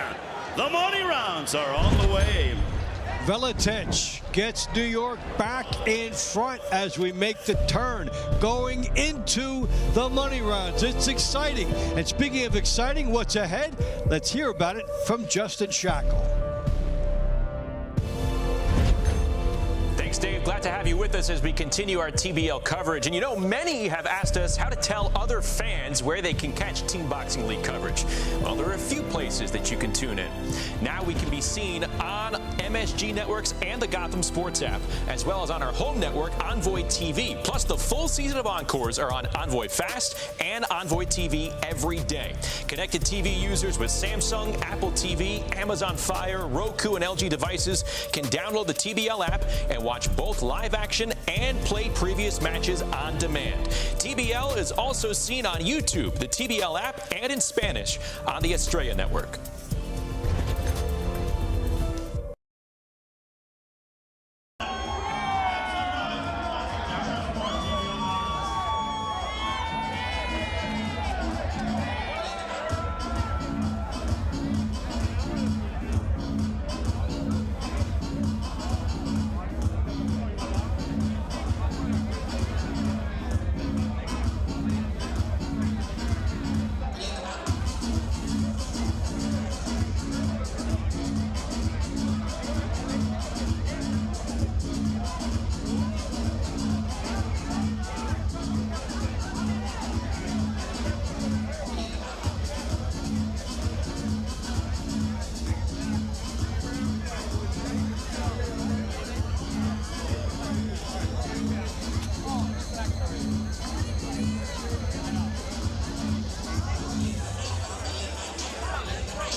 have high drama going into the money rounds in Beantown. New York City has taken a 1-point lead over the Boston Butchers, 11-10, as we welcome you back inside our TBL studios. Dave, at the end of 8, Boston was ahead by 4. Now they trail by 1, and there's one name to know for the attitude. Adonis Wilkins changing everything at the drop of a hat. That's right. What did we say about these teams always fight close matches? Well, here you go. We'll get to that eventually throughout this contest, because Boston was up 7-3, then Boston was up 9-4, and then that would change with Adonis Wilkins. Let's take a look at some of the highlights from the middle rounds, and we'll start with round number 11. Camila Panetta making the jump up to 140 pounds. I would say she acquitted herself well, Dave. And made it look easy as she shows the veteran move against the German gypsy here, Katarina Lehner. This was just excellent, great veteran moves against a fighter coming straight ahead. She moved laterally and then jumped at her and then got out of the way before she could be countered. A clinical boxing display by Camila Panetta. Boston up 9-4. The train is leaving the station. Adonis Wilkins says, nah. You wait for my team, as he comes out with explosive fury, as if he knew that the knockout opportunity was there, and he is able to explode and get 4 points for the attitude, get them right back into this at 9-8. This was a major flashpoint in the benefit of the defending champions, and that kind of helped get us to where we are now. You say it as if he knew. This is probably where team scouting in boxing comes into play. I think he had an idea. He came out like, this is our chance. I've done some scouting. There are points here. He came out with explosiveness and went right at his opponent, and he got the job done. Well, it makes the money rounds extra juicy as we start round number 17. And what do you know? That is the round to watch here. Is Jaye Brown, who we heard tell Amelia he is going for the KO here against Ryan Pino. He's going for the KO because he wants to be humble tonight. Let's not forget that. Yeah, he did a good job in their opening round. And now, when you look at the rounds to watch, again, we look at the adjustments. We saw it in the last one and the victory for New York. Who's going to change? Who's more aggressive? Never quite the same fight you see twice. So here we are, 1 point with these teams, just like last year. At the end of round 11, Boston had its largest lead at 5. That was trimmed down immediately thanks to Wilkins. And what do you know? We start round 17 with New York City up by 1. Let's go back to Ray Flores. It is now time to begin the money rounds at super welterweight. For NYC, it is Ryan Pino. For Boston, Jaye Brown. So Brown was a unanimous decision victor in round number 5. And here we go. Round number 17, our round to watch. To start it off, a couple of junior middleweights going at it. Jaye Brown looking for the clean sweep to, at the very minimum, force a tie. And, you know, when you look at these money rounds now, you can break it down further. The first 4 fighters give Boston their best opportunity with Brown, De La Cruz, Ellis, and also Panetta. So Boston needs points early in these money rounds. This was a good scoring sequence of punches from Ryan Pino. He got through the guard of Jaye Brown, who was shelled up. But Pino found his way around the guard. And he needs to find some better angles for himself. There was a bizarre punch fired from that angle. That's pure reflex. This is where Pino doesn't want to be unless he's got a big counter in mind. He would like to be off those ropes and moving a little bit. Can Pino increase this lead for the attitude? Or can Brown even the score and sweep Pino tonight? Boston looking for its first win of the season, trying to avoid dropping to 0-2. New York City, the defending champs, entering at 1-1. This is a moment of truth sequence, these 8 rounds for both teams. New York had a lead over Philadelphia, and it faded with a Jesse Hart knockout, and then Philly won pulling away. And Boston had a big lead over Phoenix, and the money rounds were not good to them. So these are 2 teams who are trying to prove something at this point in the matches.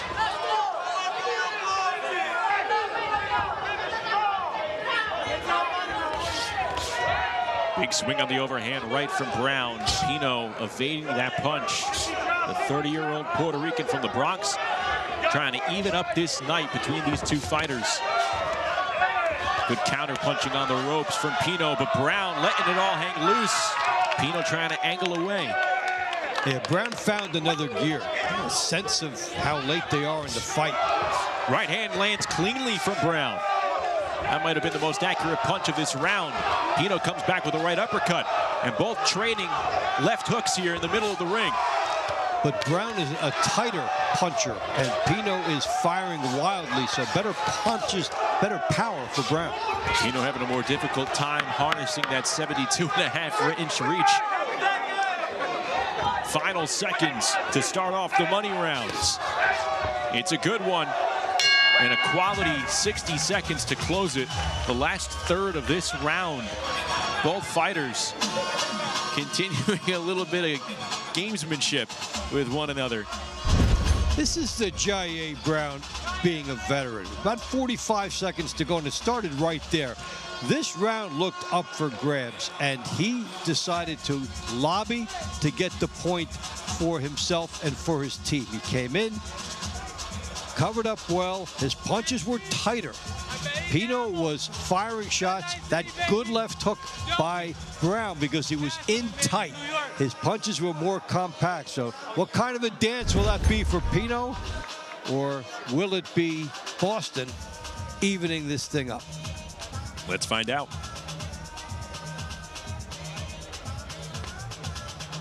TBO fans, the winner of round 17 by split decision. From the Boston Butchers, J.A. Brown. That was a good call, and he won it via the replays we showed you. That's when he made his move. So that win for Brown ties it up at 11-all.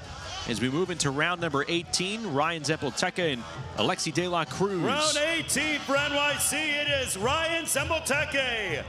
For Boston, Alexi De La Cruz. Round number 18 about to get underway. Round 16 ended with Dusan Valetic evening the score against the heavyweight veteran Skylar Lacy. Valetic had his hand raised. He gave New York City the lead in the moment, but we are tied here at 11. Dusan is with Emilian.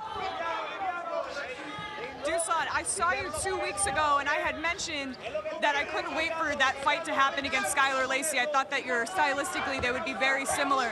You made adjustments from the first round into the second round. What did you have to do?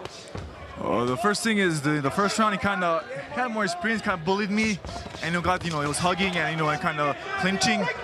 And I think he won that round. It was fair and square. He just did more than me. I just couldn't find my way. I made like small adjustments. Second round, I was just floating like a butterfly, thing like a bee. Just kind of moving around, having fun. And I showed him what boxing is. It's not just brute force. And kind of he tried to outmaneuver me, but I think I'm faster than him, and I kind of outworked him in that same area. He's good at it, just better. Absolutely. And I saw that piece where it seemed like there was some urgency from Skylar. He was trying to make it a little dicey, and you were like, no, I'm going to keep this. I'm going to keep this very precise. Yeah, I was calm in the second round because I knew if I just run around be fast, move around, he can't catch me. So just waiting for him to make mistakes, move, he makes a mistake, I counter him, and a couple shots I got in. I was winning around, just keep it up, and I felt like he kind of put more effort into it. But when you put more effort in, you make more mistakes. So I just kept getting better and better, So yeah, excellent work. Thank you so much for jumping on the mic with us, and way to pull out a win into that second round. Justin. Thank you so much. It's so true, Dave. As a heavyweight, you need to utilize speed if you want to avoid a swarming, bullying opponent. And that's not often the case. You don't see that type of speed that Dusan showcased in round 16. And he made the adjustments to get the win. And this is another scenario of needed adjustment. You Zoteke and you want to try to avoid a stylistic problem. Double jab your way in so that you're not going to get caught on that counter, and then try to get some work done. Because in the first fight, he wasn't rewarded for his aggression because of how he was counted. Big wind up on an overhand right from Zoteke. It didn't land, but it did put De La Cruz deep into the ropes. Now the Dominican turning the tables, literally. Zoteke coming out of the corner. Good sneaky left-hand body shot from De La Cruz. And the round will end. That'll be a tough one to score. Yeah, if De La Cruz wins, mark that last shot. Zoteke did a better job moving laterally and avoiding the counter, but he did it. He sacrificed some offense to do it. So interesting for the judges here.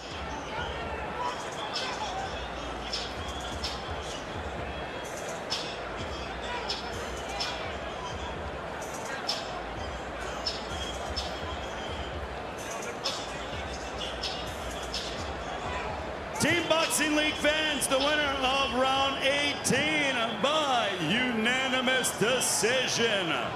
From NYC, Ryan Zoteke.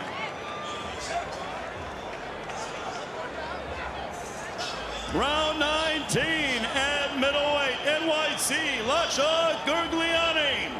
For Boston, Rashidi Ellis.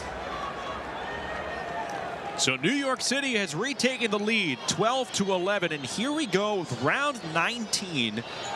It was a matchup that made up our round to watch in the launch rounds, and it resulted in Rashidi Ellis scoring a big 3-point unanimous decision over Lacy Gurguliani.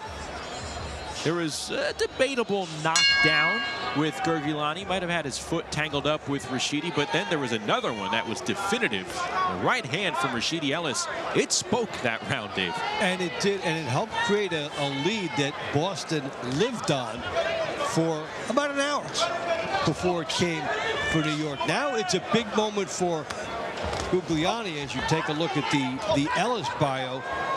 He needs to rebound for his team. He needs a short memory as to what that was. That was yesterday in a sense. You have a chance to get your team an extra point and forget what happened the last time. Ellis, 32 years of age, also ranked second by the WBO, 10th by the WBC at 154 pounds. Arguably one of the most entertaining fighters in Team Boxing League. Can he pick up more points for Boston? And if you're Lacy Gurguliani, you want to even the score.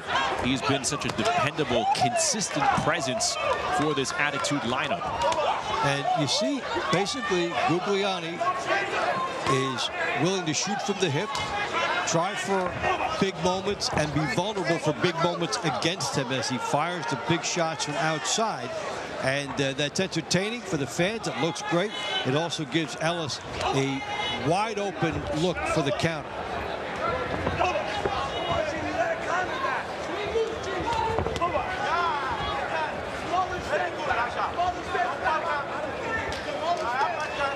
With Boston down one, Ellis with a chance to at least tie the scores. And it's evident Rashidi Ellis, at least at the moment here, was too quick for Lacy Gurguliani.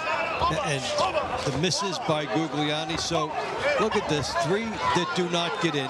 Now for him, maintain your composure and try to avoid the big shot coming back at you against one of the top fighters in the league. And if you're Ellis, boy, sudden opportunity. Look how tight his punches are. He's dangerous right up until the last second.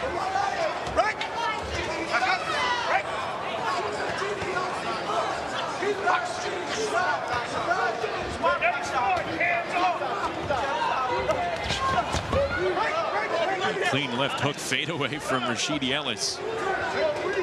He is showing why he is on a world level here in round number 19. And he is a star from another circuit that has been able to transfer it to this circuit. Not everybody can, but he has. Gurguliani got a left hand in cleanly moments ago.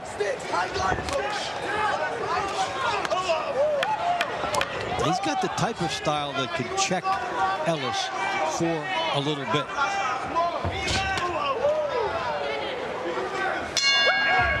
Gurguliani probably wishes he could take that last 25 seconds and multiply it. It's a style you don't often see in Team Boxing League. That's how polished Rashidi Ellis is. And Lacy Gurguliani giving it his all But again, for a second round, seems like he could be on the losing end here. You can be aggressive and then eat a couple right hands, and you take all this time to set up your next attack. And the key, Speedy Rashidi. That's an apt nickname for him. Team Boxing League fans, the Let's see winner if he tied of it up. round 19 via unanimous decision from the Boston Butchers, Rashidi Ellis.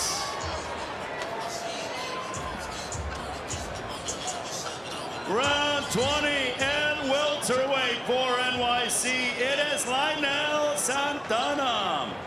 For Boston, Kino Luna.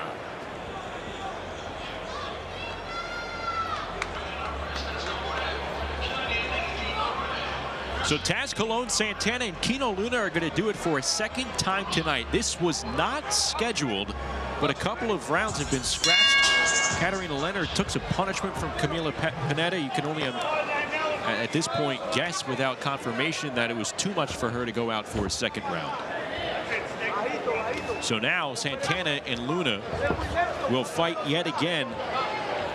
Santana picked up a split decision victory in round 4.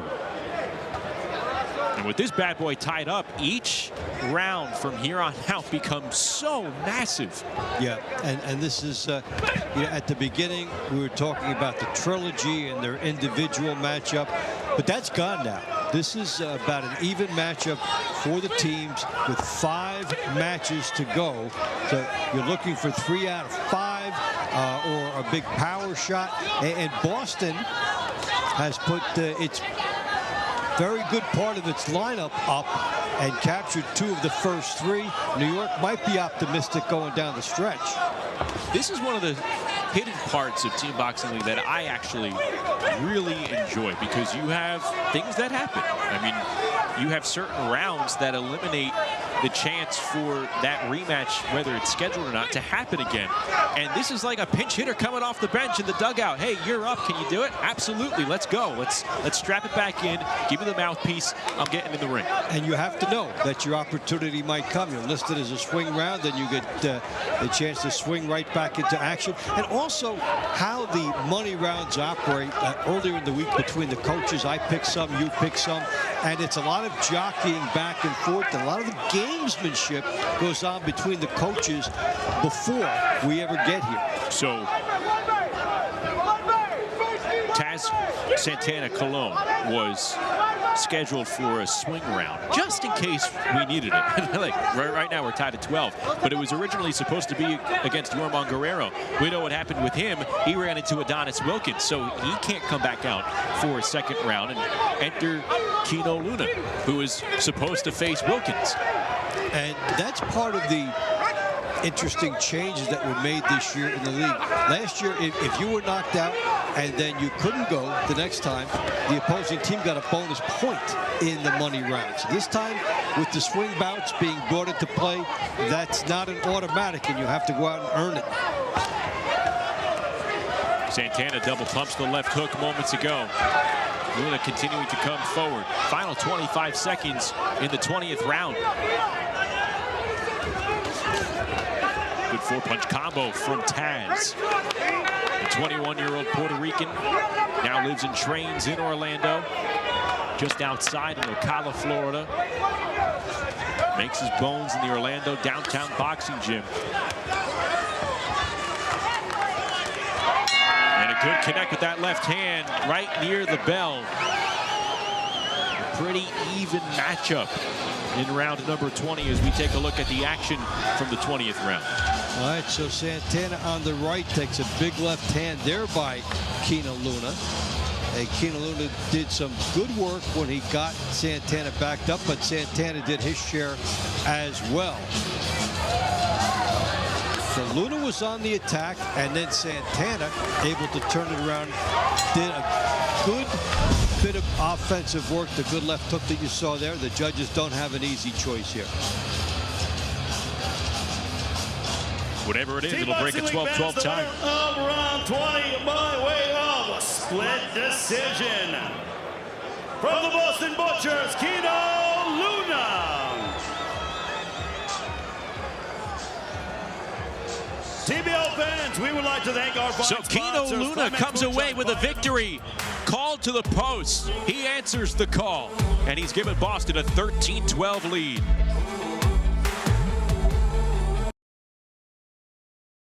Supplement like them. Balance of Nature's offering 35% off tonight only with code TEAM at balanceofnature.com. Every moment of TBL season airs live on MSG Networks and on Void TV. There's match-day coverage available on his TV. Fans can also stream the action on YouTube or access it through the Team Boxing League app on Apple TV, 4K, Roku, Amazon Fire TV, LG, and Samsung Smart TVs, as well as on iPhone and Android devices. Don't miss a second of TBL Team Boxing League action. You better stop him. Also, ladies and gentlemen, don't forget we will be back here on Saturday, June 13th, entering the Boston Victories and the Philadelphia Smoke here at Roadrunner. And it's on Saturday, June 13th. Go to teamboxingleague.com for ticket information.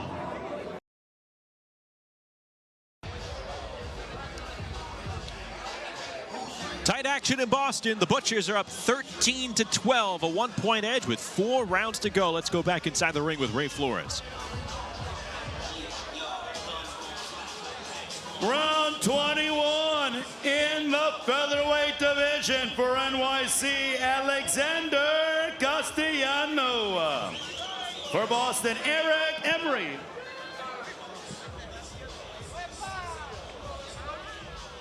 All right, so this was a victory for Emery way back in round number 2. Stakes seem a lot higher now. Every second is mounting the drama in New England. Boston at one point had a 5-point cushion. It evaporated in just a matter of 3 rounds for NYC as Adonis Wilkins, again, the highlight of the night, a big 4-point TKO victory in the 12th over Yorman Guerrero. It put New York City back into this, and the defending champs, they do trail by 1 point. The winner of our previous round between Santana and Pino Luna, it is a split decision in favor of NYC's Santana. Well, how about that added drama? As they said on Monty Python, that changes things a bit. Okay. So Santana wins it for New York City. He defeats Luna for a second time tonight, and New York City's in the driver's seat. A 1-point edge for the Attitude. Well, that is monumental with 4 to go. Now, but Boston has Emery. They've got Panetta. They've got some very good people down the home stretch for them. But that's a 2-point turnaround there. Castilliano and Emery going at it in round number 21. There you see the resume for Alexander Castilliano. Enjoys golfing with friends and watching Scarface. How many times can one watch Scarface? After 100, how many do you lose? Do you lose chances? That's like The Godfather, like for me. Sure. He's made a name for himself in the Western New York boxing scene. Now trying to make a name for himself across the country in Team Boxing League. He's a TBL rookie. And he's trying to even the score with Eric Emery tonight.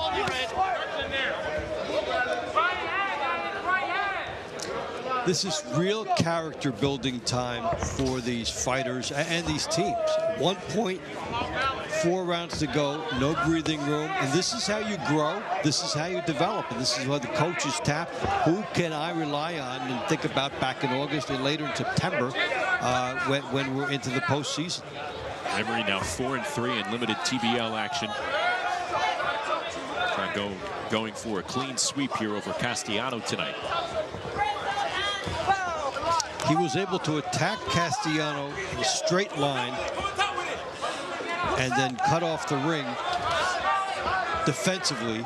So he was able to pretty much box Castilliano in the first time.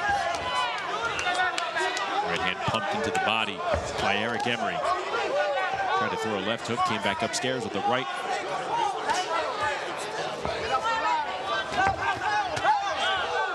Good combination. It all started with a double jab, Dave. Yeah, great way to get in there and negate the shot coming back at you. And when fighters have height and reach advantages, the coaches cringe when they don't use it.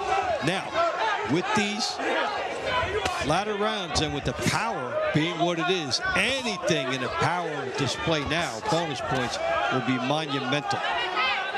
Emery shielding up from Castilliano. The punches flowed, but it mostly landed right into the white gloves of Eric Emery. Now it's the Chicago native's turn. Closing moments in round 21. Each moment paramount.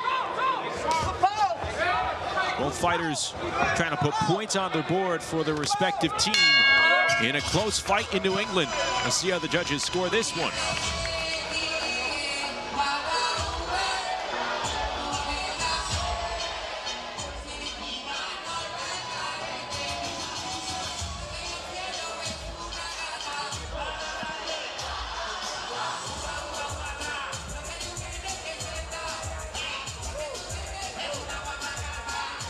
Castilliano and Emery still chatting in the middle of the ring. With NYC ahead by 1. Did Emery do enough in terms of tying the overall score? We shall see.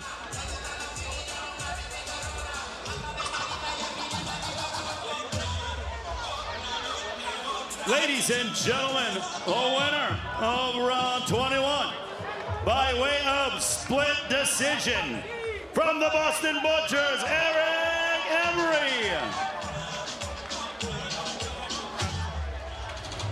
Round 22 at lightweight for NYC, it is Jose Adriel Diaz Rodriguez. For Boston, Hebrew Francois.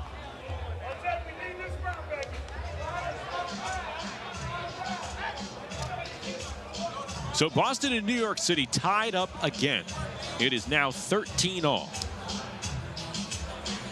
It is the 4th tie of the evening between these two clubs. How about this? New York City's biggest lead tonight is 1 a number of times. And, you know, this is a microcosm for Boston. Coach is telling us that, you know, we just need the big power, people. It's a long road for us. Decision. And they did get some explosive power tonight, and it went a long way for them.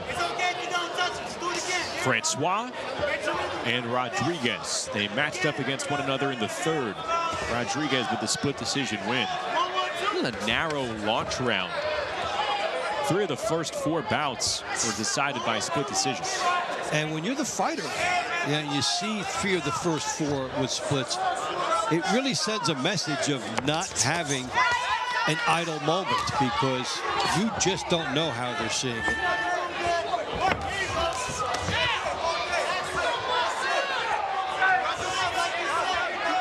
Francois with that long reach, originally from Haiti. He resides in Winter Haven, Florida. Well, if nobody hits the deck, we are looking at a best of 3 for the entire match.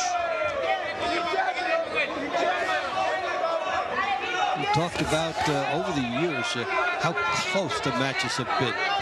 Even when the score was, you get more than 200 points to win. You'd get, Boston would win or lose by 1. Boston Butchers historically now, like you alluded to, they find themselves in close head-to-head matchups. A lot of air being caught on some of these punches between these two fighters. Who will step forward here in round 22? Barring a knockdown or potential stoppage, it very well could be best 2 out of 3 here. If it is tied at the end of 24 rounds, we will go to 1 winner-take-all swing round. And Dave, word is it would be a 3rd round between the 2 heavyweights, Skyler Lacy and Dusan Valetic. I could go for that, a rematch. You split the first 2 rounds. Got to get there first. Let's see. Yeah, we need some unique math in order to get there. Knocked down by one team and 2 points for the other.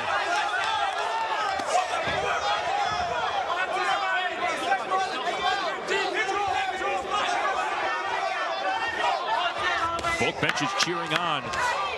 Again, one single punch within a round, it could really make a huge difference in the overall scoring as this one concludes.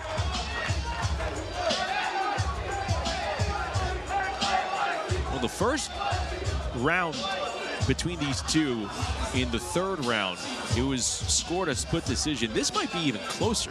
Yeah, very tight.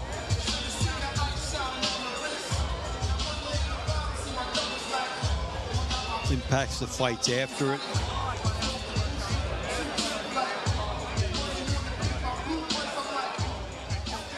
Here you see Jaye Brown on the near side of your screen. But ladies and gentlemen, the winner of round 22 by way of unanimous decision from Boston, Harbor, Francois.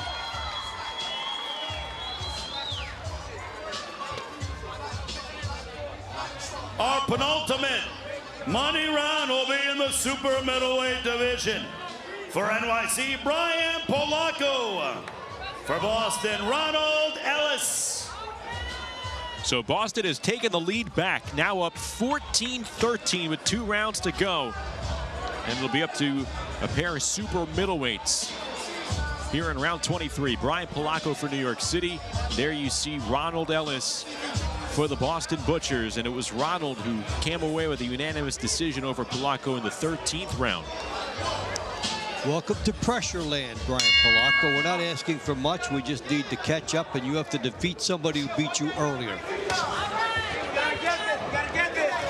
A lot of responsibility for a Team Boxing League rookie competing in the 23rd round against a seasoned vet.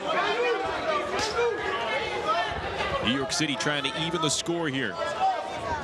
Boston looking to post its first victory in 2026.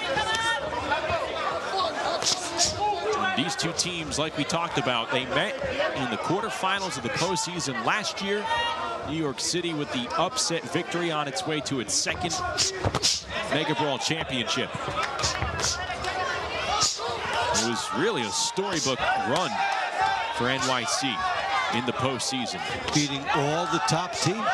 They had to beat, and the way they beat Philly, a string of 6 consecutive victories when they were down with 1 more point would have given Philadelphia the championship. So that was maybe the ultimate Cinderella finish in this league.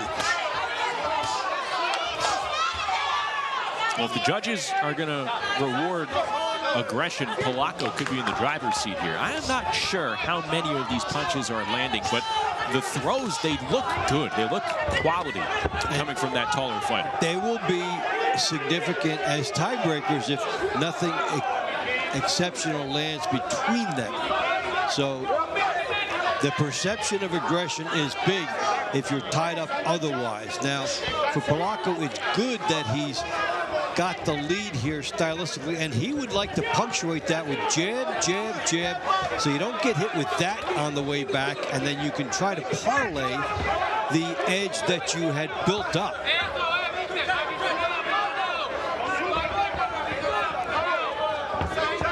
One minute to go in the 23rd round.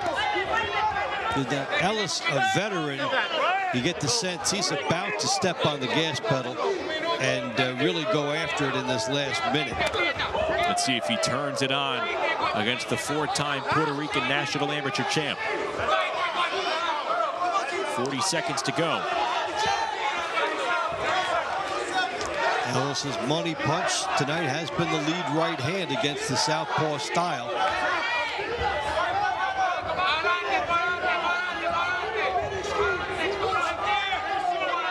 The Boston Butchers clinging to a 1-point lead in the overall score. Ellis could be down in this 23rd round. Closing seconds. Has Palco split his 2 rounds with the TBL veteran? Has Ronald Ellis done enough here? sound of the bell. A much more competitive round between these two second time around. Yeah, some good adjustments being made by Palco to make this a good fight. We saw about a 40-second burst by Ellis at the 2-minute mark. If he wins, it will be from that burst. That was a separator for him, and we could come down to the offensive spots by Palco. We were talking about maybe a lot were not landing. How many did the judges think were landing? Perhaps waiting in the wings, Dusan Valetic.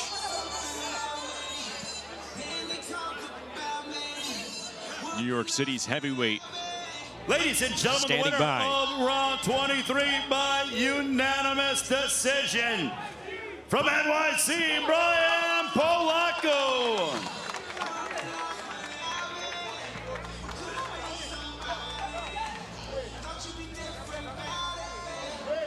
With the score tied at 14, it is time for our final money round.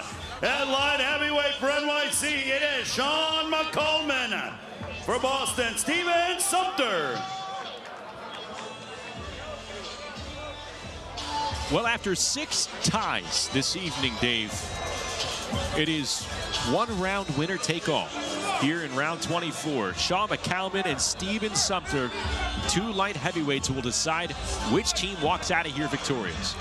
And what a surprise. These teams are knotted up with 1 round to go. And when you look back at things, how important was that first knockdown call in round 5 of the Ellis fight that went for Boston? And who would have thought Boston would have needed it in this fashion at the time? Yeah, they were off and running, got up by 5 points. Sean McCaman had his hand raised in the 14th round over Sumpter, a unanimous decision. If Boston is going to get its first win, there are points you have to get over, hurdles you have to clear. Last week against Phoenix, when they were fighting, they were down 1 going into the final. Here it is even going into the final, and if your team is going to win, there are going to be character-building wins right here. Steven Sumpter, a veteran in his 3rd TBL season, going for his 10th career win in Team Boxing League. McCaman, a newcomer, perhaps more decorated in regular boxing. Looking to improve to 4-0. And what is he shooting at here? The lead right hand against the lefty, and you have to be aware in your head how you're doing, the sense of the timing, get in and out, and try to let technique be your guide even more than emotion right now. McCaman doing his best to negate that jab from Sumpter. Steven Sumpter, moments ago, coming in with a flurry, but it's McCaman answering with an effective blow that puts Sumpter down, and it puts NYC in the driver's seat. Can he beat the count? No, he can't. The attitude. They make a statement on the road, and Sean McCaman has won it for NYC. What a clutch performance. And we saw McCaman land the big shot, and Sumpter tapping the back of his head as if he thought he was hit in a non-scoring area. But we will see how they look at this. Both coaches for Boston, Alex Rivera, Andrew Rivera, they're contesting that it was a shot behind the head for McCaman that did it. That's what he said initially. Now let's take a look. Big shots here coming, left hook. I'm not sure where the shot behind the head was, if it was there. Let's take another look at this angle. From that replay, it looked clean. Good body shot. No, that's a good in the scoring area. The emotion when you're going through it, you may feel like you were hit the back of the head, but that was a body shot.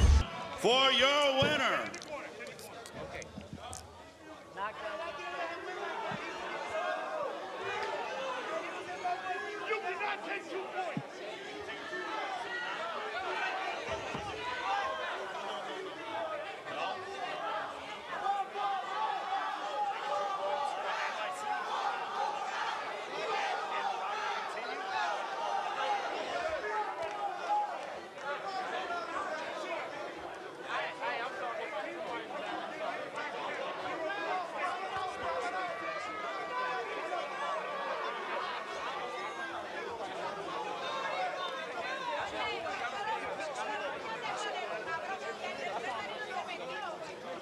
They'll get to it. Let's take another look at it. Good body shot.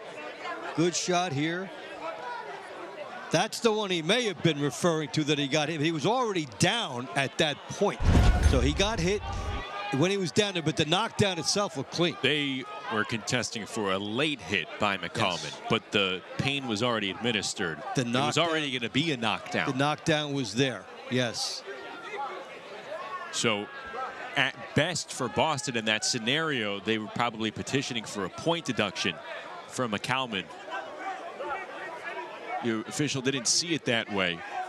And it's interesting here, Dave, because now we're seeing the heavyweights warming up again.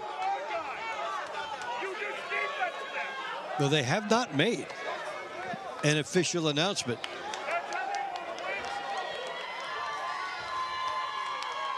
So they have made the ruling in the ring that because of that punch, Sean McCaman has been disqualified, and with that, Boston wins the round. Well, then Boston wins the fight. That's a tough call. Now, was that ruled a no contest? Because of the knockdown already had been established. Or has Boston been awarded the victory? Because if it's a no contest, then that warrants the two heavyweights getting loose here. So stay with us as we sort it out at Roadrunner, but you can see right at the bottom of your screen, that is Skylar Lacy. He does not look like a fighter who's ready to call it a night. No, and they look like they're ready to go in. Well, we said it would take some unbelievable math to get us there.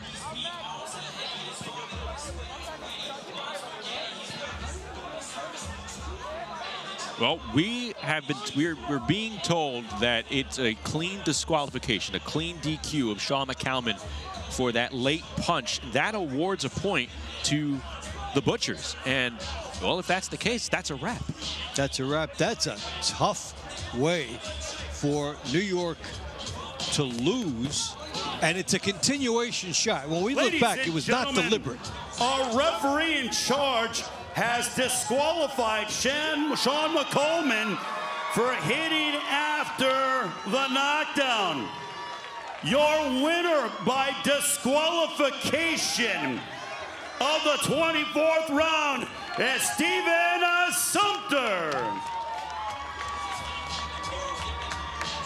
Well, because of that, it breaks a tie, and Boston walks out of here with a 1-point victory, 15-14 the final. How crazy is it that this can also be determined by which way you fell? You're hit, you're knocked down. If your head's not facing directly for the follow-up punch, you don't get hit. That's a very tough pill for New York. Well, Boston gets its first victory of 2026. They get a little revenge, and they sweeten up the rivalry here against NYC. We'll be back with more after this.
another camera. All right, here we go.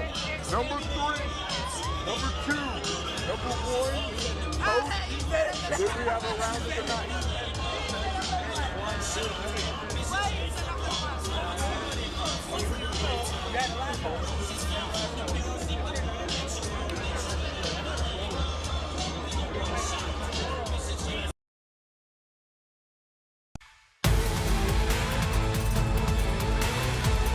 Team Boxing League is brought to you by Balance of Nature. In boxing, consistency beats intensity. Balance of Nature supplements help you stay consistent with ingredients of whole foods you can easily slot into your daily routine. Go to balanceofnature.com, use code TEAM, and start today. A wild finish, a whole lot to unpack. The Boston Butchers, they edge out the NYC Attitude 15-14. Let's go back inside Roadrunner and get the finals from the great Ray Flores. Ladies and gentlemen, your final score here tonight. Boston 15, NYC 14. Here are your 3 stars of the night. Your number 3 star from the NYC Attitude. It is NYC welterweight Adonis Wilkins. Your number 2 star from the Boston Butcher, super lightweight Camila Panetta. And your number 1 star of the night from Balance of Nature, Boston Butchers middleweight Rashidi Ellis. And our round of the night, round number 17 between Ryan Pino and Jaye Brown.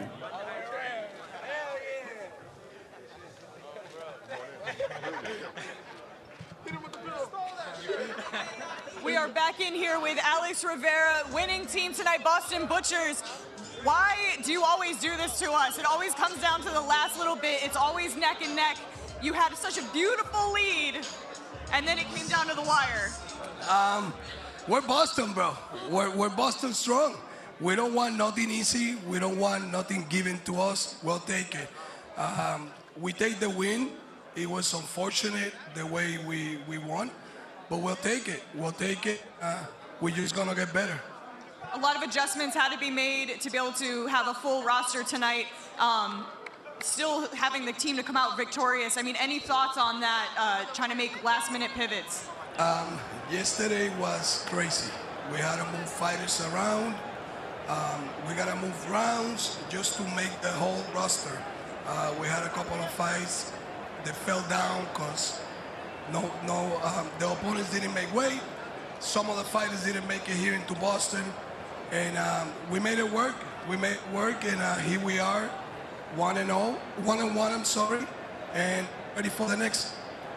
Rest up, and we'll see you guys in the next round. Let's go. Good job, Coach. Miss Panetta. I like to talk in Spanish. You had a fantastic performance tonight. I mean, really just showcasing. We talked a little bit about it on the sidelines, about having that confidence, bringing it forward. You stepped right into that immediately. Did you feel that? Yeah. I had the first 20 seconds, like, I need to figure it out what doing, but then I feel good, I was in my place, and I enjoyed the fight. And it carried into the second round as well. Any thoughts on that? What? The second round that you came in, it carried into that second round. I would love to fight the second round, but it wasn't possible, so that's okay. No worries. Excellent work tonight, Miss Camila. Thank you, my friend. Mr. Ellis, the blonde baddie we have tonight. You, again, showcasing such amazing talent. I mean, I really feel that, unfortunately, Lasha just could not keep up with the footwork. He was just a couple steps behind. You knew that the opponent was changing up. You didn't have to face Pino tonight. My rival. Pino's my rival. But stepping into keeping that pace and stepping ahead of to get away from his power. I had to come strong because I know he's a great fighter because I've seen him plenty of times coming, you know, he's a real strong fighter. So, you know, I just use my boxing abilities to get the victory. And those, being able to actually, you had that first knockdown and then the second knockdown and you just completely caught him off balance. Perfect timing, that's what it was. It was a beautiful round, Rashidi. Great performance tonight, young man. And so tonight I'm actually joined by Kieran O'Neill from across the pond. Before we kick off any questions, I have to ask, tonight you were ringside. What did you think of the action tonight? Well, you know, in this country, you get an awkward question, you plead the Fifth Amendment. I don't know what happened at the end, but the start and the middle and all, it was fantastic. It's a new form of boxing. It could be polarizing for some people, but the reality of it is people consume sport and they consume entertainment differently now, and this is another form of entertainment. I really enjoyed it. I did, and it's given an opportunity for a different source of boxing, for a different form, different levels of people. So right now, the Team Boxing League is expanding across the pond to the UK and Ireland. We've got teams coming into Manchester, London, Dublin, and Birmingham. With with you as the international, you're going to be the international team manager of this expansion. How do you plan to integrate these teams into a very traditional, deep-rooted boxing culture?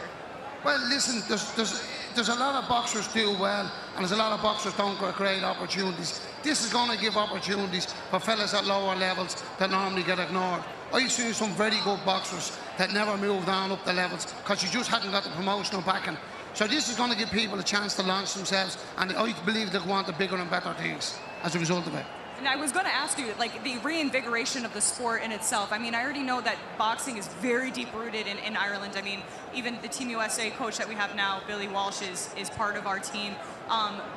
With that, do you feel that it's going to help maybe invigorate it in a different light? Oh, absolutely. Professional boxing in Ireland has suffered over recent years for various reasons.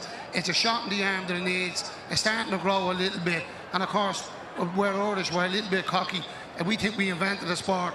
We'll be back here next year. We'll take on these Boston boys and be no tea party. And I guess my last question, you have literally seen boxing from the bottom to the top. I mean, you've seen it, all of it. With that, all of that experience that you have, how do you feel it's prepared you to be able to lead this charge in the UK and the Ireland teams? Well, listen, the sport is effectively the sport.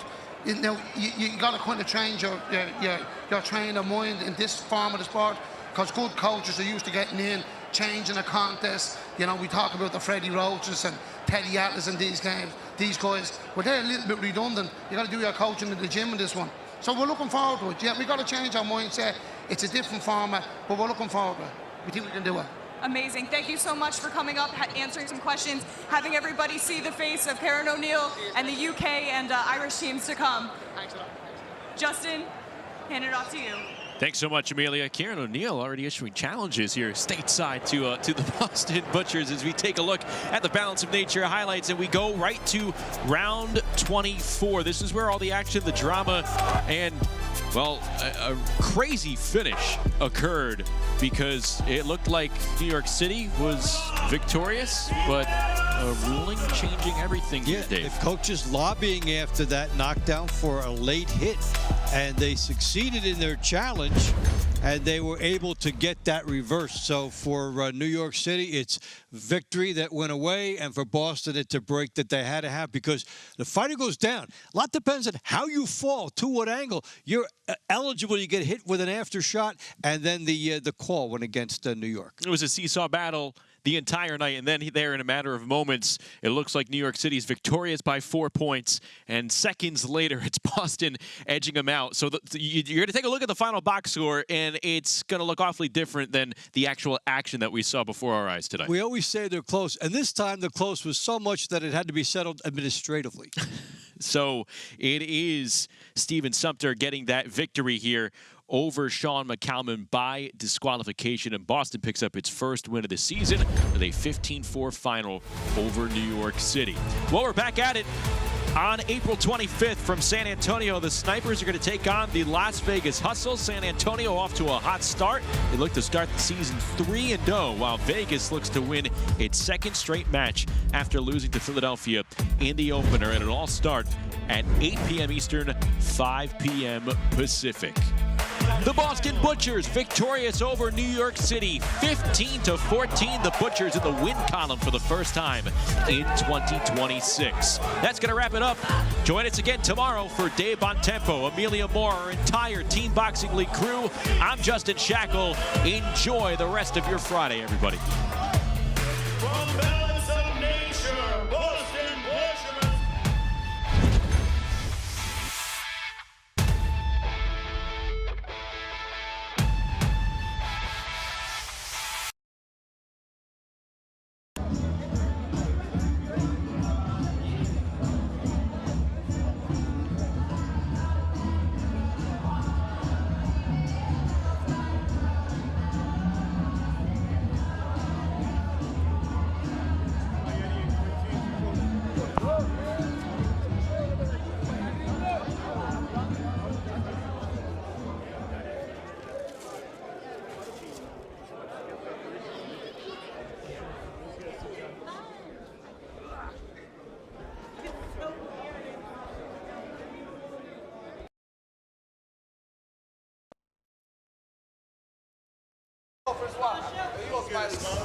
Beautiful, right there. I'll keep him right there, Spike. And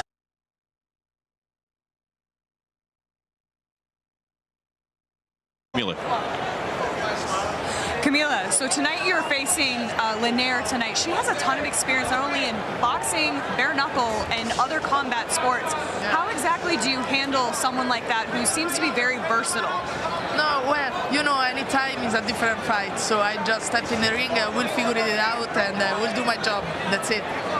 I mean, you just have to be adaptable in there. I love that answer. So just kind of a spin-off, you coming off of a world title fight against Caroline Dubois, huge amount, a really high level of competition. What have you learned about yourself and kind of taken away from that level of competition? Well, I think I get a better confidence. Right now, I step in the ring, I feel like I'm gonna do sparring, that's it. So I just stay relaxed. Girl, we will see you in the middle in the launch rounds. Go do your thing. Thank you so much. Justin, back to you. Thanks so much. It's going to say exciting. Jay, what an incredible round that you had against Pino. You know, Pino's really kind of been stuck over 6 fights, being back to back with Rashidi Ellis, getting in there with Pino. How did that feel as far as, you know, what you had to do? I mean, you had such a dominant performance there.